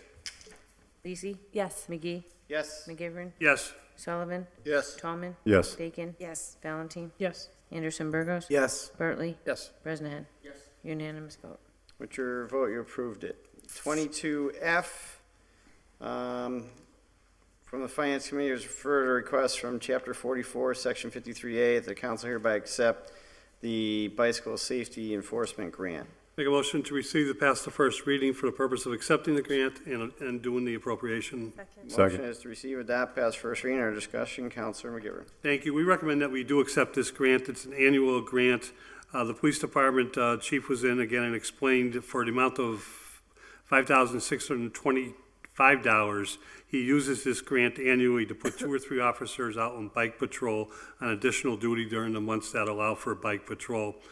We've seen some very good success with the bike patrols in recent years, and we think it's a good idea for the police force to accept the grant and use it that way. Anyone else? Councilor Tallman? Yeah, I think this is a great use of the money. People getting out there, the police officers and different neighborhoods throughout the city, especially downtown. It gives the residents a little bit of security and I think the youth a little bit of involvement in police. They get a chance to stop and chat with them a little bit. So it's a good community service and for the city of Holyoke. Motion is to pass the first reading. All those in favor? Aye. Aye. Pass the second reading. Motion is passed the second reading. Clerk will call the roll. If you vote yes, you're voting for the $5,625. Leahy? Yes. Lisi? Yes. McGee? Yes. McGivern? Yes. Sullivan? Yes. Tallman? Yes. Bacon? Yes. Valentine? Yes. Anderson Burgos? Yes. Bartley? Yes. Bresnahan? Yes. Unanimous vote. With your vote, you approve the grant. Mr. President, make a motion to suspend the rules to take item 22G and 22H together. 22G and what? H. H. Back to back. 22G and H, suspend the rules, take them up as a package. All those in favor? Aye. Aye. All those opposed? 22G is order that the amount of $1,665 be authorized from, and then it's a breakdown of where everything's from, and then H is Committee on Finance has referred the amount of $2,221.65 be authorized from DPW Professional Services, and another list to add it up. And most have been to adopt. Motion to receive and pass the first reading for the purpose of adopting both items. Motion is to receive, adopt, pass first reading. Under discussion, Councilor McGivern. Believe it or not, this, if we adopt it this evening, would resolve our grin and bear it situation. Our grin and bear it is one invoice that, there was two invoices, but let me explain. One invoice would pay for the picture that was taken. That was, after the long story we've heard from both the mayor's office and through our budget, that the money was inadvertently not placed in the budget in the last fiscal year. So we're adopting this order to allow for a prior fiscal year to be paid for, and to allow for that invoice to be paid for a picture which the services were rendered. The second part is we also are adopting and allowing for, because we were invoiced for the fiscal year which ended last year, and there's a very important picture that we need to have upgraded on that picture. There's a few important pictures we need to have upgraded for the last picture of their careers, and anyone else who wishes to upgrade their picture. So by adopting both of these orders, we will be taking care of Grin and Bear It, and then we will be allowed to proceed with the city picture, which is not just the city council picture. It's the mayor, the treasurer, all elected officials that are invited to be part of this picture. Do we have to call Kevin back? That's your job, Mr. President. Howie and Yes, we're going to notify Kevin. Anyone else? All right, so motion is passed the first reading. All those in favor? Aye. Motion to pass the second reading. Motion is passed the second reading. Clerk will call the roll. You're voting yes for both orders. Leahy? Yes. Lisi? Yes. McGee? Yes. McGivern? Yes. Sullivan? Yes. Tallman? Yes. Bacon? Yes. Valentine? Yes. Anderson Burgos? Yes. Bartley? Yes. Bresnahan? Nope. 10 yeas, 1 nay. With your vote, you approve the orders and getting pictures back. 22I. We're going to leave Bresnahan out of that next photo, though. It's a waste of money. Committee on Finance has referred an order that there hereby be appropriated $33,000 from police reserves, $20,000, $13,000 from snow tow for vehicle repair and supplies. Take a motion to receive the pass the first reading. Motion is to receive, adopt, pass first reading. Under discussion, Councilor McGivern. Thank you, Mr. President. As noted on a prior item, the surplus in the reserves was because of the reserves that have passed into the academy and going into full-time appointments. And the explanation for the $13,000 was it was kind of a quiet year in terms of towing cars, in terms of the amount of snowstorms that we had. And again, the explanation is because our fleet is not in good shape. There's an increase in need for motor vehicle repairs and motor vehicle supplies, respectfully. Anyone else? The motion is receive, adopt, pass first reading. All those in favor? Aye. Pass the second reading. Motion is passed the second reading. The clerk will call the roll. If you vote yes, you're voting for the transfer. Leahy? Yes. Lisi? Yes. McGee? Yes. McGivern? Yes. Sullivan? Yes. Tallman? Yes. Bacon? Yes. Valentine? Yes. Anderson Burgos? Yes. Bartley? Yes. Bresnahan? Yes. With your vote, you approve the order. 22J. Take a motion to receive, pass the first reading, to adopt. Motion is Second. passed first reading. Under discussion, Councilor McGivern. This is plumbing inspector 4,000 to inspection plumbing 4,000. I spoke to the building commissioner, or we exchanged phone calls and emails prior to the meeting, and Rory Casey was here from the mayor's office. And the plumbing inspector that we had during the course of the fiscal year has resigned. The inspection plumbing is a line account that is used to hire other inspectors when it's necessary to have a plumbing inspector to certify a project itself, or to satisfy a permit that's been taken out by a developer or a homeowner. So the money is going from a surplus where it's not needed because the plumbing inspector resigned into a place where we can keep up with the plumbing inspectors. Our understanding is that the position has been advertised and will be refilled. Anyone else? Motion is to receive, adopt, pass first reading. All those in favor? Aye. All opposed? Motion to pass the second reading? Motion is passed the second reading. The clerk will call the roll. If you vote yes, you vote for the transfer. Yes. Lisi, I'm going to abstain. McGee, Yes. McGivern, Yes. Sullivan, Yes. Tallman, Yes. Bacon, Yes. Valentine, Yes. Anderson Burgos. Yes. Bartley, Yes. Bresnahan. Yes. 10 yeas, 1 abstain. What's your vote? You approve the transfer. Mr. President, I didn't know that Councilor Lisi had plumbing skills and that she could fill in for the inspectors. 22K. Committee on Finance will refer an order that they hereby transfer $20,000 from tree climber to contract services. Motion is Take a motion to receive, pass the first reading for purpose of adopting. Second? receive, adopt, pass first reading. Our discussion, Councilor McGivern. Mike McManus came in for the committee. He explained, I think most of us are understanding of the dire need for being able to take care of as many trees as we possibly can. We did ask him about a list, and I think Councilor McGee answered or rebutted his answer to us about there's not really a list. And Councilor McGee reminded him that all of us file orders for trees and needs, and we hope that those things are somewhere in the form of a list.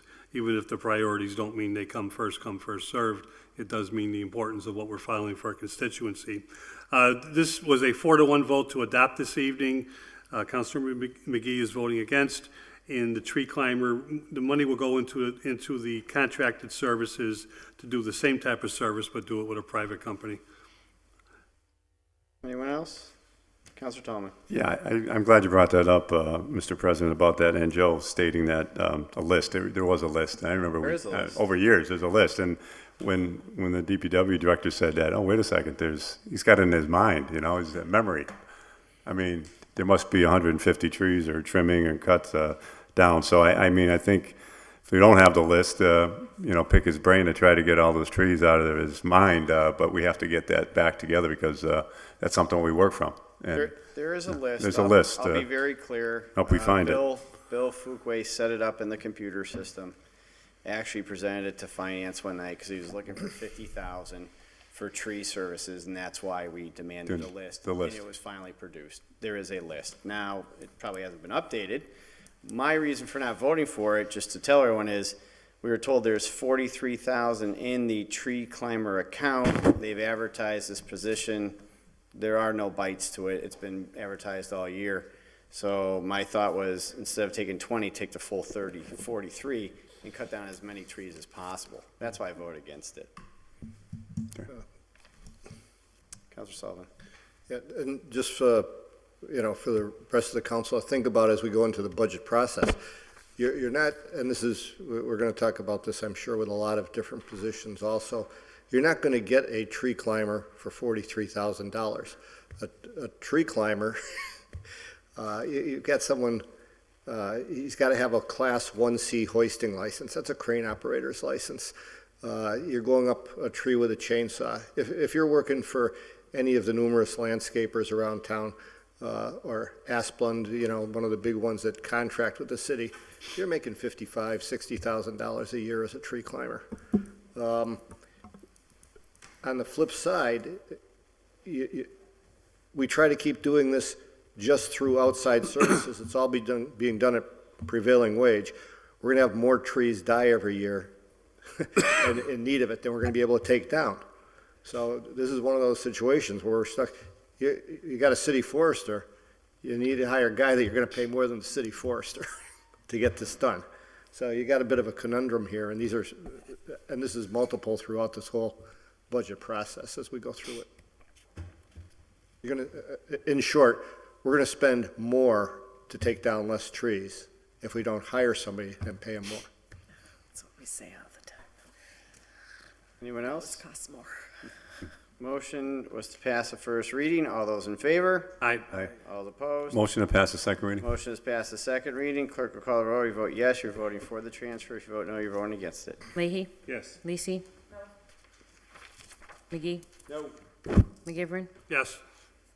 Sullivan, Yes. Tallman, Yes. Bacon, Yes. Valentine, Yes. Anderson Burgos, No. Bartley, Yes. Bresnahan. Yes. 8 yeas, 3 nays. Denial? Yep. Yeah. You Need want a 9 motion votes? to table? Motion to reconsider for the purpose of tabling? Motion to Second. reconsider to table it, none discussion, so all those in favor? Aye. All opposed? No. Ayes have it. Item 22L. Make a motion to receive and adopt? Second. That the order's been complied with. Command Finance will refer to an order at the city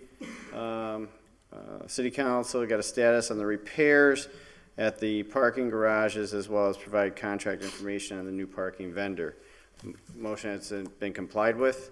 Correct. Under discussion, Councilor McGivern. Thank you. We had a very healthy conversation about a very unhealthy situation, and I want to thank Councilor Bartley for joining us and helping out on this debate.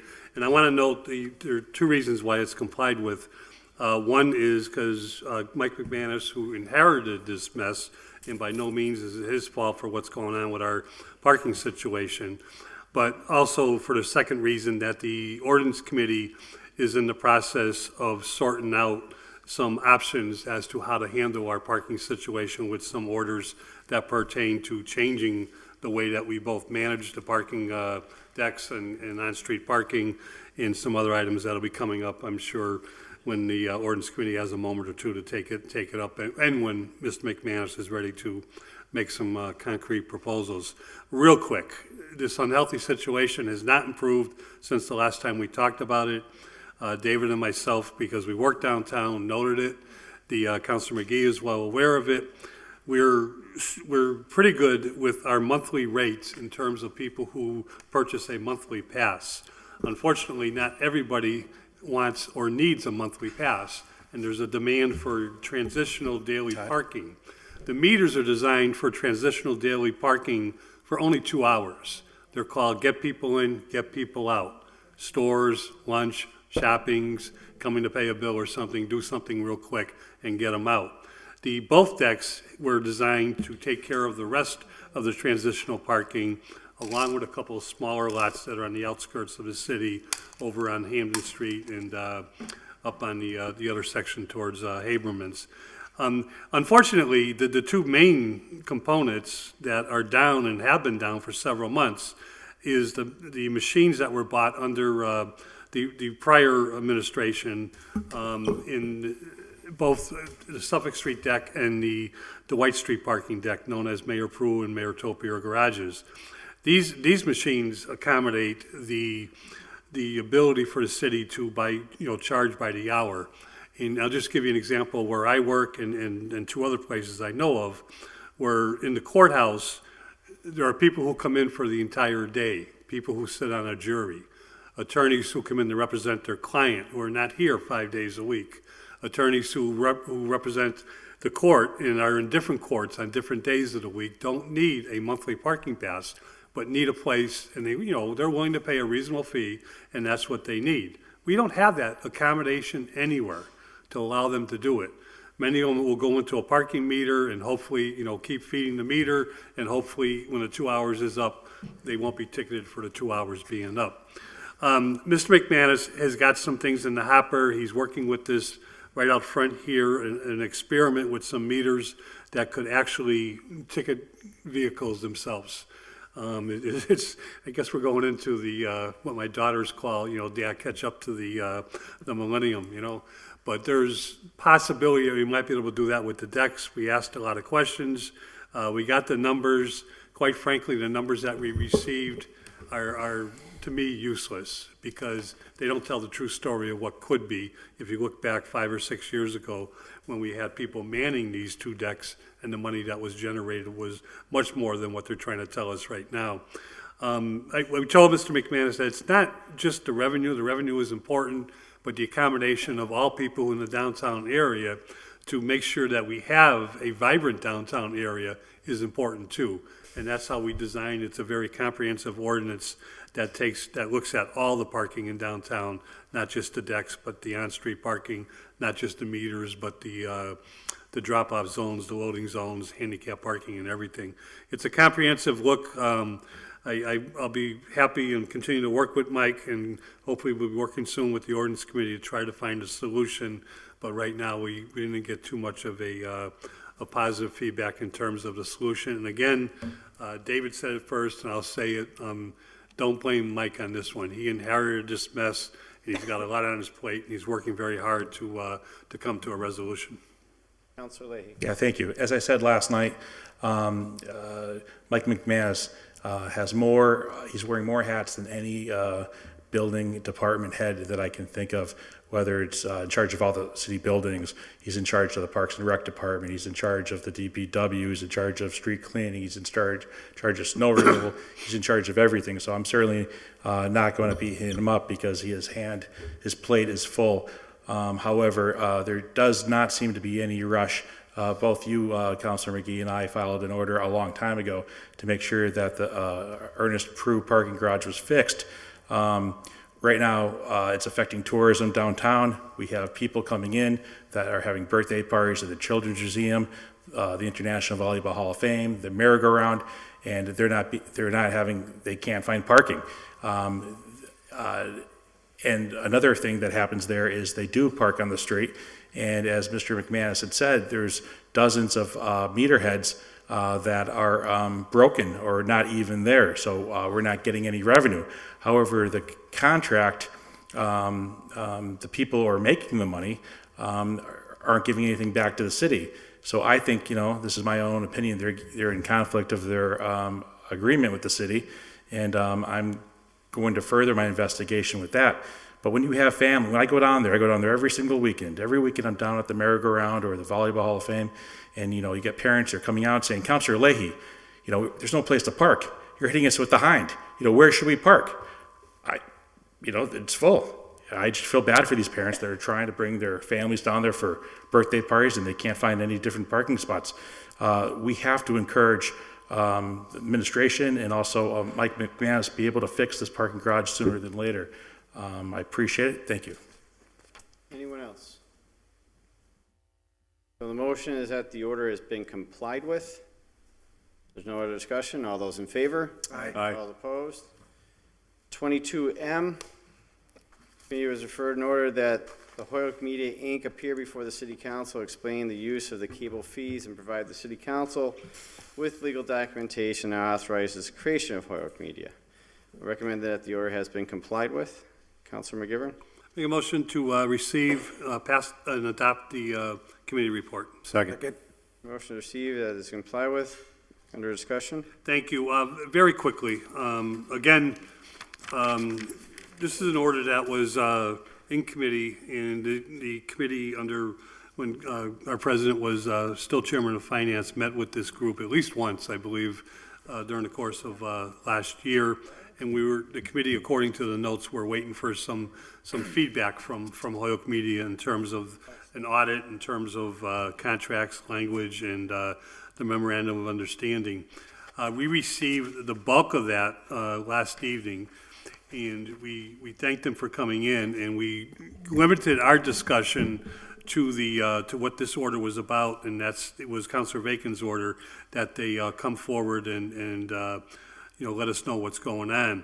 The two highlights of the evening, besides receiving the information, was we had Bellamy Smith, our acting city auditor, with us, and he gave, I think, some of the best news I've heard in a long time in this area, is that the state recognizes that this is becoming a problem across the Commonwealth, and there is language in the hopper that would allow us, any municipality who has this type of agreement with their cable franchise provider, the ability to set up an umbrella oversight auditing, but oversight fund of the money that comes in through in our case, through Comcast.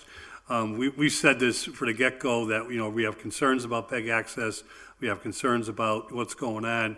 I think those of us that have on 2 or 3 occasions now met with Holyoke Media are starting to feel comfortable with that group and what their goals are and their intentions are.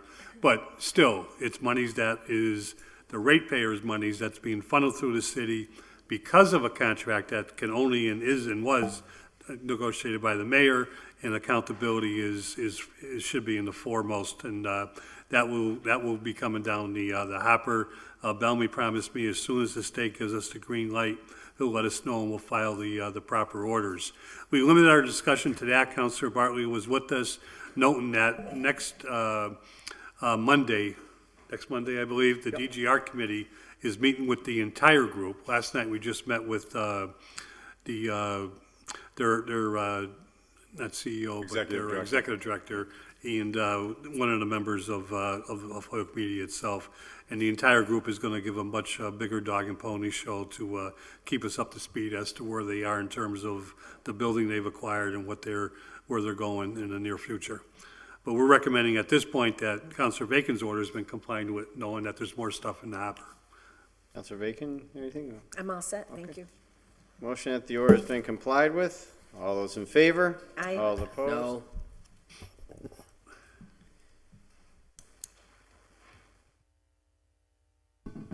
Item 28. Suspend the rules, take up item 28 and 29. Looks like it's a repeat. So there are no other committee meetings. Tomorrow, public safety. Tomorrow will be public safety, so on to motions, orders, and resolutions. Council President, you want 28 and 29? As a package, it looks like it's a repeat. All right, so suspend the rules, take up as a package. All those in favor? Aye. All opposed?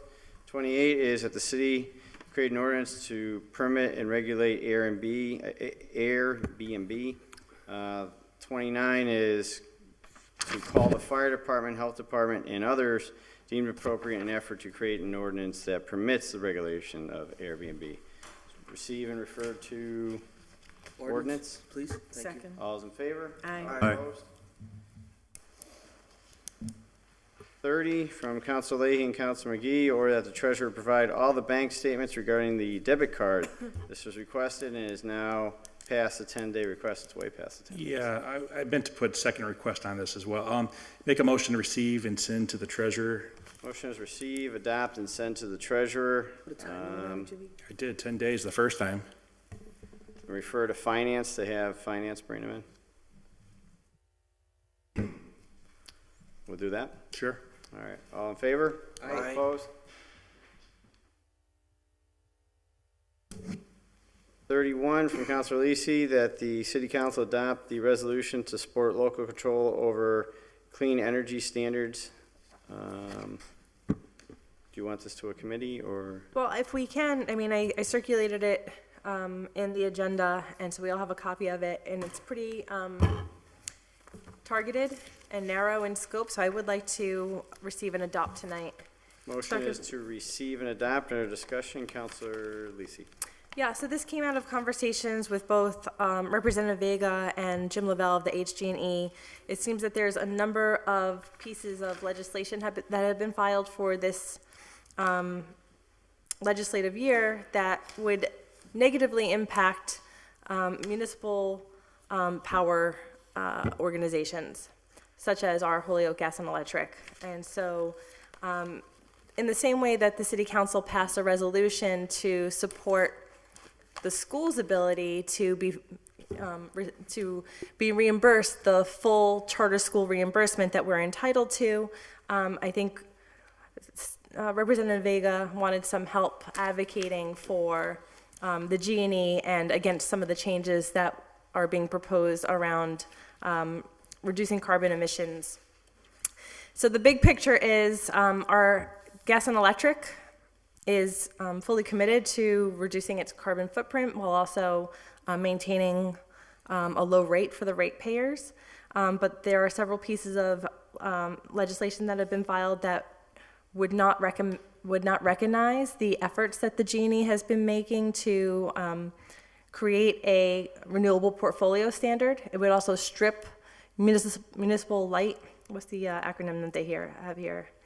The MLPs, municipal lighting plants, so other organizations like the G&E throughout the state would begin to lose local control over how they are able to acquire, maintain, and service their ratepayers, the portfolios that they're offering their ratepayers. And so, yeah, it's pretty straightforward if you just read through the resolution. It says that there's a number of state. Send it to committee. Why? I mean, why send it to committee? It's straightforward. It says 1, 2, 3. I got this 2 days ago. I'd like to send it to committee. I'll second that. Hold on. Under discussion, Councilor Bresnahan. I think that any resolutions be sent to committee. I'd like to talk to Jim Lavelle about that. I mean, I'm sure you talked to him. I don't disbelieve what you're saying, but I mean, just like, you know, I don't know where everybody else gets their city council packets for the meeting on Tuesday, but I basically get it either Saturday or Monday. And I mean, I'm not blaming my mailman, but I don't know that this is gonna, if 2 weeks is not gonna change the dynamics of this order or this resolution on any level, I don't think, but I'll do what the body wants. I'm just suggesting perhaps, you know, I know Jim, I'd like to talk to Jim, see what his thoughts are on this and just get a better understanding of it. That's all. Councilor Leahy? Yeah, I was just going to say the same thing, you know, in all deference, I think I'll probably vote for this, but let's have Mr. Lavelle come in and explain it. Instead of having somebody going through an iPhone to explain it, it's taking too much time. Send it to committee. Councilor McGivern. I do appreciate the efforts of Councilor Lisi, but I would like to have Mr. Lavelle in because the flip side of this is if we don't get the state to recognize what the Holyoke Gas and Electric and what the city has done in the positive area of reducing the carbon field is our rates will go up and will go up significantly. So I think that message needs to be heard by all the ratepayers and by the residents of this city, so that not only are we passing our resolution, but I think we should get some more voices on board to let the not just our delegation, but let the entire state know that, you know, we stand alone in this area and we're proud of it. Councilor Lisi. Yeah, and so one of the ideas was that Holyoke could come out as a leader and say, we're supporting, the city council is supporting the G&E and their ability to retain some municipal control and autonomy over the portfolio acquisitions and the rates that they're setting for their ratepayers.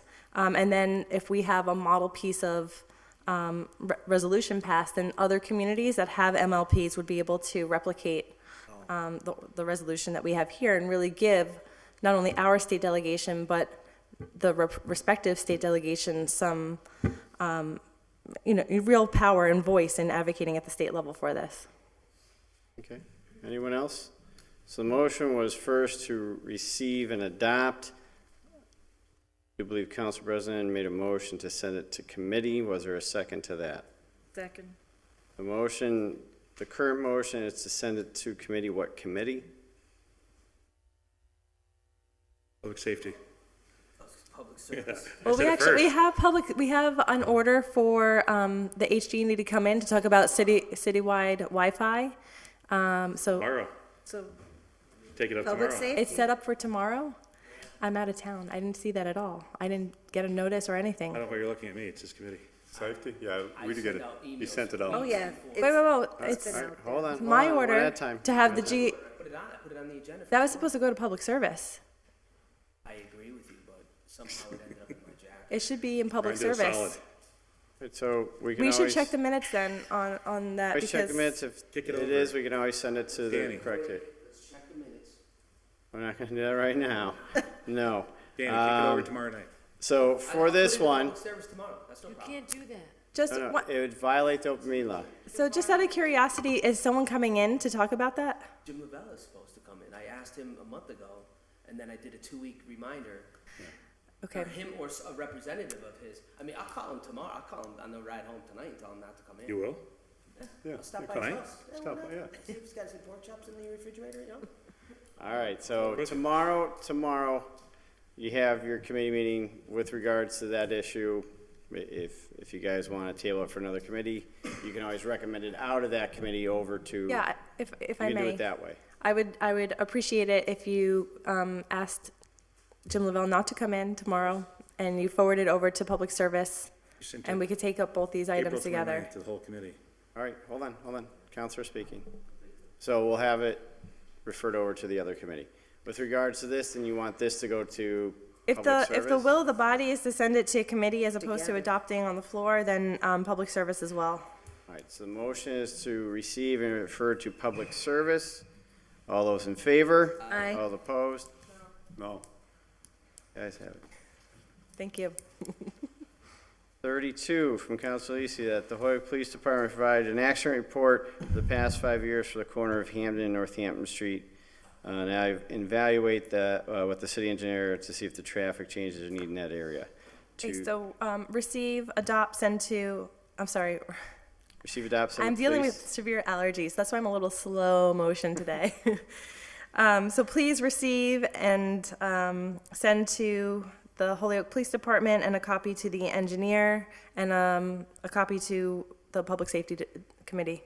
So you want to receive, adopt, send to police, engineer, copy to public safety. Actually, let's send it to Public Safety with a copy to police and the city engineer. So motion is receive, send to public safety, copy to police, engineer, and take it up in committee. Thank you. Second. All those in favor? Mr. President? Councilor Tomlin. If it's possible to make it the order, if you could add me on to that, I'm very familiar with that intersection and the problems it has over the years. Any Councilor Tomlin? All those in favor? Aye. All opposed? 33 from Councilor McGee, that the Forestry Department DPW remove the tree at 21 Dartmouth Street. It is unsafe. Actually, a large trunk fell off it. Motion to receive, adopt, send to DPW. Second. All those in favor? is that a discussion? All opposed? Councilor Bartley. Any discussion? Yeah, so we had a transfer tonight earlier to fund the, to take money on the tree climber, but you voted no on that, correct? Correct, I wanted more money coming out. Okay. 20,000 will get you the branch off it, not the trunk. We'll get something. I'm interested in a colloquy. So, motion was receive, adopt. All in favor? Aye. Aye. All opposed? 34, from Councilor McGee, order that permanent speed humps be installed on Bemis Road. See the attached petition by residents.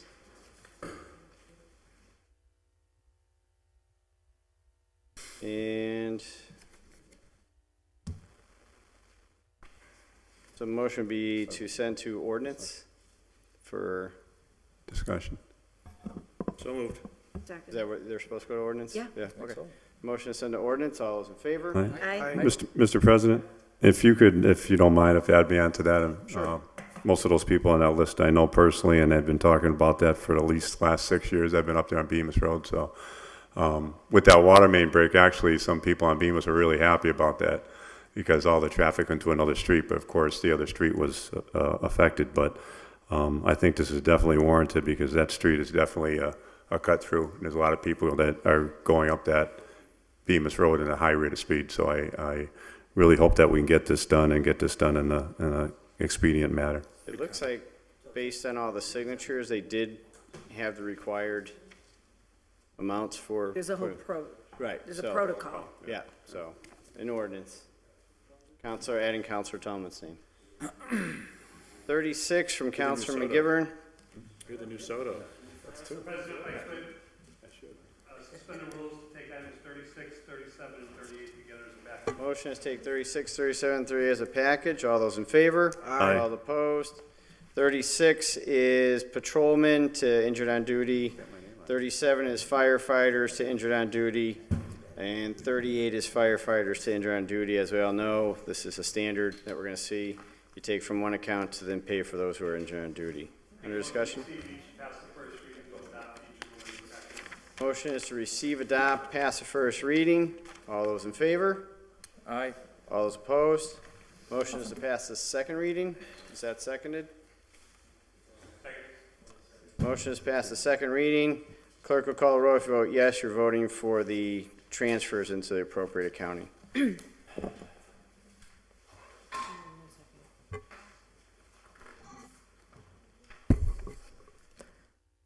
Leahy, Yes.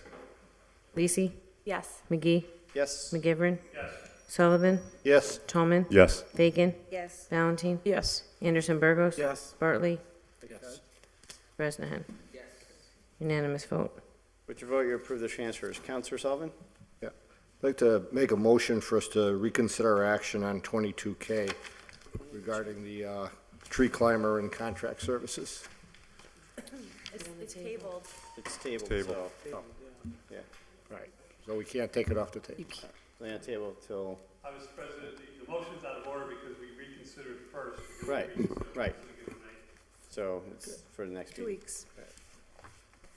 39 is, Make a motion to suspend the rules to take up items 39 through 45 for the purpose of referring to the finance. Second. 9, 40, 41, 42,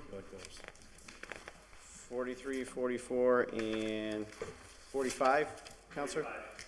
All to finance. And I'll give a brief reading. 39 is 11,000 from pensions to pay fire chief. 40 is patrolman reserves, $9,190.16 for injured on duty sick bonus. 41 is the Mass Works grant. 42 is $15,501 to several different areas. 43 is $5,300 from pay foreman ME repair to longevity. 44 is $3,659 from foreman repair to other areas. 45 is $155,971.90 from stabilization to pay several things. So all those to finance. Oh. Councilor McGivern. Whoa. I'm sorry. Mr. President, because of item 45 and the existing situation with the fireman's contract and the fact that the mayor has presented the money to come from stabilization, I think it goes without saying that alone is controversial. The contract is something that I think we all need to have a little bit more time to look at. And the fact that last night with the mayor's immediate aide, Mr. Rory Casey, was before us with our auditor, we made note that the other item from free cash, that $79,000, which is about IT services, that was an emergency thing with the telephone systems here in both City Hall and the Annex. And we asked that the mayor, we referred a message to the mayor that he would consider possibly using that from the stabilization fund, and that we could put more money, free up more money for free cash for possibly doing other things. I don't know if that order is coming in late this evening or not, but that is just a request that we made, just FYI. So 39 to 45 to finance. All those in favor? Aye. All opposed? 46 from Councilor Valentin and Tallman, that your treasurer office come into the city council chambers to offer a detailed update regarding properties that were sold during the last 2 city auctions. Finance with a copy to the treasurer, please. Second. Receive, refer to finance, copy to the treasurer. All those in favor? Aye. Opposed? 47 from Councilor Valentin, that the city council hereby declare land at 416 Appleton Street has not been used for a park and open space and is in need of such purpose. Where do you want this to go? This is for DGR, please. DGNR. Motion is receive and refer to DGNR. All those in favor? Aye. Aye. Opposed? 48 from Councilor Bartley, order that the DPW superintendent and the city engineer look at making the top of Hitchcock Street where it merges with Westfield Road safer. This would include possibly limiting parking on the south side of Hitchcock and eliminating or removing the PVTA bus stop, as well as trimming or ordering the removal of hedges at 97 Hitchcock Street to allow for visibility. Thank you. I'm just going to make a motion, a quick motion to refer to public safety and copy to the Department of Public Works. Second. To Public Safety and Public Works. Correct. Under discussion, Councilor Bartley. Yeah, this is a fairly limited vision intersection, if you will, Mr. President. The street runs perpendicular into Westfield Road. I've actually reached out to the property owner who is at 97 Hitchcock Street through a letter. I haven't had the pleasure to reply, but the hedges in question are on private property. So we do have an offer from the Sheriff's Department to remove it at no cost to the homeowner and, of course, no cost to the city, and they would indemnify as well. But that offer has not been accepted. So the letter was written 2 months ago, And this is at the behest of a constituent. Furthermore, it's something I think that I've observed probably my entire life. So I'm hopeful that we can't move it along through a private solution. We can maybe move it along through through this process. So whenever Danny can take this up, it's been outstanding for decades. So whenever you get a chance. Thank you. So to public safety, all those in favor? Aye. All opposed? 49 from Counselor Bartley, order that sign be placed at the city line between West Springfield and Hoyoke on Balboa Road, interstate drives, or that the DPW contact the town of West Springfield as perhaps it would share the cost. Yeah, this is, I'd like to receive this, adopt it, and refer to the Department of Public Works as well as to the mayor, and then make a quick comment, if I could. Sure, motion is receive and adopt with a copy to the mayor and a copy to town of West Springfield. Is that what you're looking for Yeah, also? Lindsay, did you want to? I seconded it. Oh, thank you, Linda.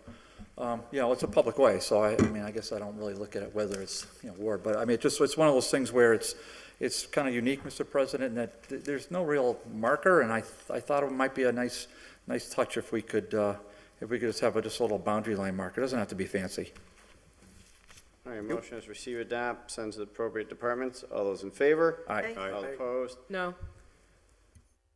50, that the city council create a home rule petition from Bartley and Bresnahan, Councilor Bresnahan, that limits the executive branch mayor to ask only one government body, such as the city council or Hoyoke Redevelopment or HEDIC or Hoyoke Housing Authority, to purchase, declare surplus, or take eminent domain any real property.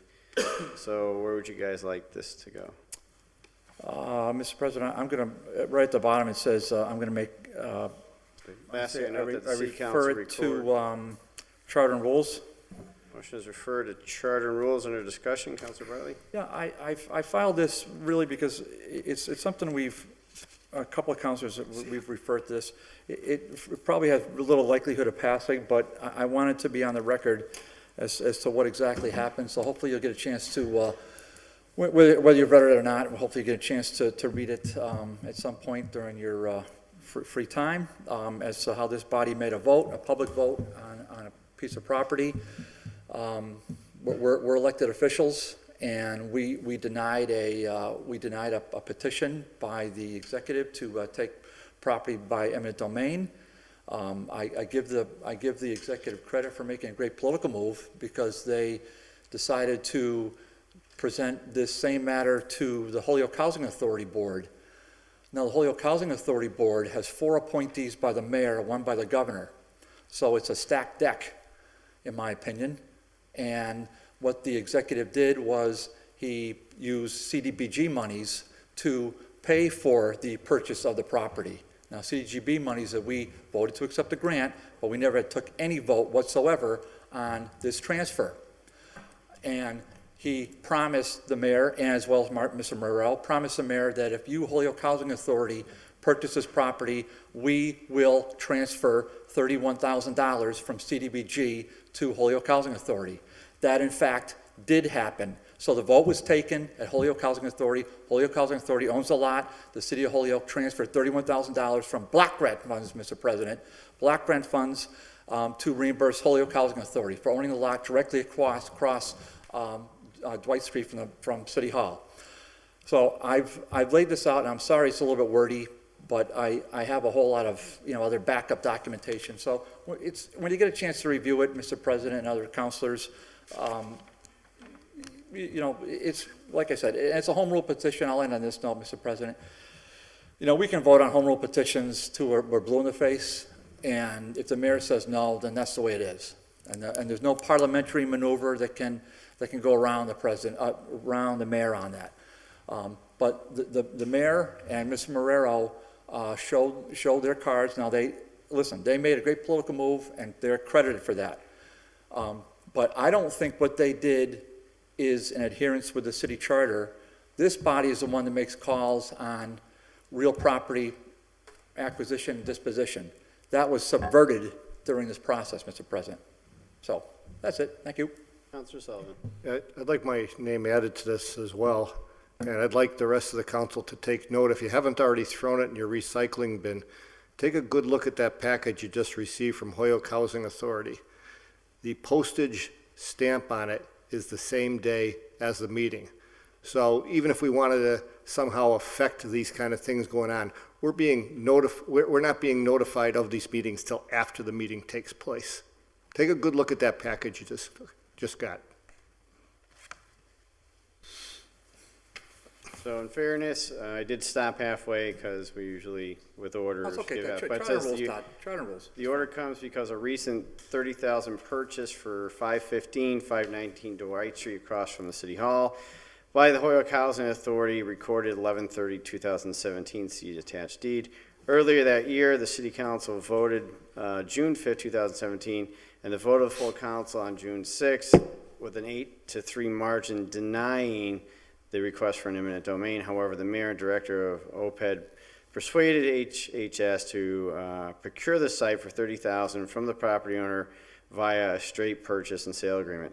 The deed for Holyoke Housing Authority was the site owner, was recorded 11/30/2017, book 21967, page 228, in the Hampden County Registry of Deeds. Thereafter, the city of Holyoke, via city block grant money not approved by the city council, was given approval by HUD, reimbursed them on 1/29/2018. So this is to go to charter and rules. All those in favor? We just get for the committee meeting, just an answer to how did the housing authority pay for it outright, or there was gonna be a court case going if we took it by eminent domain by the former owners of the property. And I'd just like to know where that stands. Councilor Bartley. Mr. President, Joe, can you just rephrase the question? Did the housing authority purchase the property, or did they take it by eminent domain? They purchased it. So, Yeah, go ahead. So, Mr. President, just to the chair, to Joe, so it's confusing, and so there's a lot of paperwork on it. The Holyoke Housing Authority entered into a purchase and sale contract with the property owner. The Holyoke Housing Authority purchased the property for $30,000. I think it might have been $31,000, but I ballparked it, $30,000.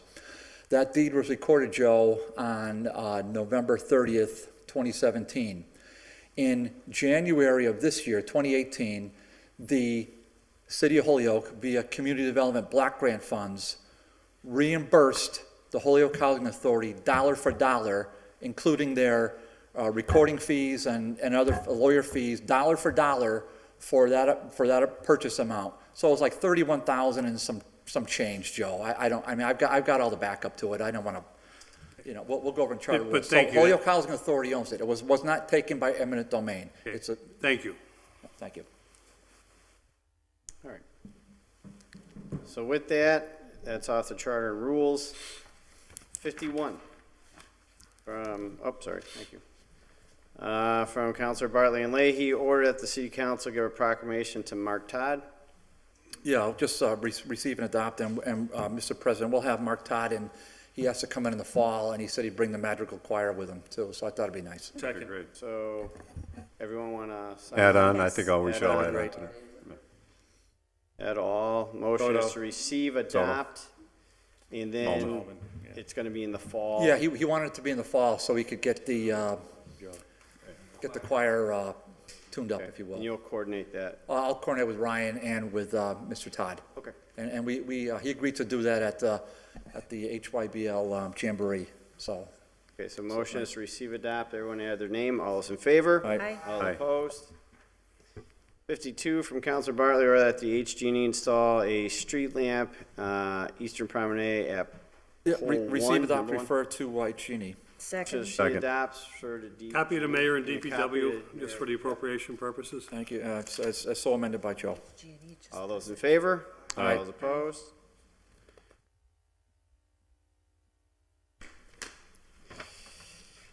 $53 from Councilor Bartley and McGee, or that the City Council consider suspending City Council rules to reschedule the first meeting of December due to the state primary. Also, that the City Council suspend its rules with regards to the September 18th meeting for Holyoke Day at the Big E. Yeah, so, Mr. President, this is, I guess we need a motion. So motion to receive and adopt and reschedule our two meetings. Second. When do you want to reschedule? We do it now? I'd like to, Next- the day after. Day So- after, so right. Irma was I thought I put the language in here, I guess I didn't, but Irma notified me that state primary is September 4th, so I'd like to move that meeting to September 5th, and then the Holyoke Day at the Eastern States is September 18th. I'd like to move that meeting to September 19th. So that starts Yom Kippur. I don't know if that matters. It's a What's that, holiday. Jimmy? Yeah, it It is a starts holiday. Yom Kippur. It's the start of Yom Kippur? Yeah, that's 19th? Yeah, I think we've met on Yom Kippur before. yeah, I think so. I think we have. Just stating it. I mean, if I don't So we're want, moving from Tuesday to when? I don't think we ever have. No. No, no, one day. Just keep rolling. Keep rolling, keep going. So the order would I'll be second to that. amend this to say that the meetings be moved from the 4th to the 5th, 4th to the 5th, the 18th to the 19th. 18th to 19th. If Second. that's the will of the body, okay. So, That's, okay. All those in favor, for Aye. the amendment, all those in favor? Aye. All opposed? Now, with the amendment, going from the 4th to the 5th and the 18th to the 19th, those will be the new city council meeting dates for the full city council for September. All those in favor? Aye. All Aye. opposed? Hopefully we got that. Item 54 from Councilor Bartley. abbreviated reading, Mr. President, to That the DGR. Honorable City Council, That's tough according after to the the election. Mass General Law, vote to approve the orders of taking meeting of for the summer. certain in fees. So where do you want this one to go, Councilor? This is to DGR. Motion is to send 54 to DGNR. All those in favor? Aye. All those opposed? Late files. Almost done. What's that? Hey. Yes, right by the court. Late file Berry A Street. from Councilor McGivern, order that Road. ordinance be adopted establishing and authorizing all existing revolving funds in accordance to the Mass General Law, Chapter 44, Section 53E and a half. Make a motion to receive for the Committee on Ordinance. This is an emergency, so to speak. Motion is to send to ordinance. All those in favor? All opposed? B. Councilor McGivern, order that the City of Holyoke amend Section 7.10.4 of the marijuana facilities permitting district to reduce the distance requirement from any pre-existing public or private school providing education in kindergarten or any grade 1 through 12 measured from the lot lines of impacted properties to 0.0 feet as permissible under. Receive, refer to Committee on Ordinance. Motion is sent to ordinance. All those in favor? Aye. All opposed? C. Look at this. Looks like a budget. This would be the Yes. fiscal year 2019 budget. Make a motion to receive and lay on the table, if there's no second to that, for our president to outline a meeting of hearings to review the budget during our 45-day period, which will begin tonight, if we receive it. Oh, I thought we weren't receiving late files. That was made clear. But we'll make it's a will of the body. In order to accept the budget, since it's a late file, our rules require that we suspend the rules and take up final action. It's a late file. You have to suspend the rules, take it up. Okay? That's the rule. Make I a didn't motion write to it. suspend the rules to take it up for the purpose of passing the first reading. No. Take it up to take it on. That was my that's it. motion, Mr. President, and I can do Okay. that. Is there a second? Second. Motion is to pass the first reading. All those in favor? Aye. All those opposed? No. Noes have it. Next. Councilor McGivern. Under discussion, Mr. President, you noted earlier you were a little bit grumpy last night, and we do forgive you. But We actually can't, you're right. Councilor Bresnahan has pointed out the point, we can't discuss unless you suspend the rules to take it up to we discuss just it. suspended We the suspended the rules. rules, yeah, we did. You lost the We vote did for not it. suspend the rules. So is there another motion? Make a motion to suspend the rules for the purpose of receiving the budget. Motion is to suspend the Second. rules to receive the budget. All those in favor? Aye. All opposed? No. Those have it.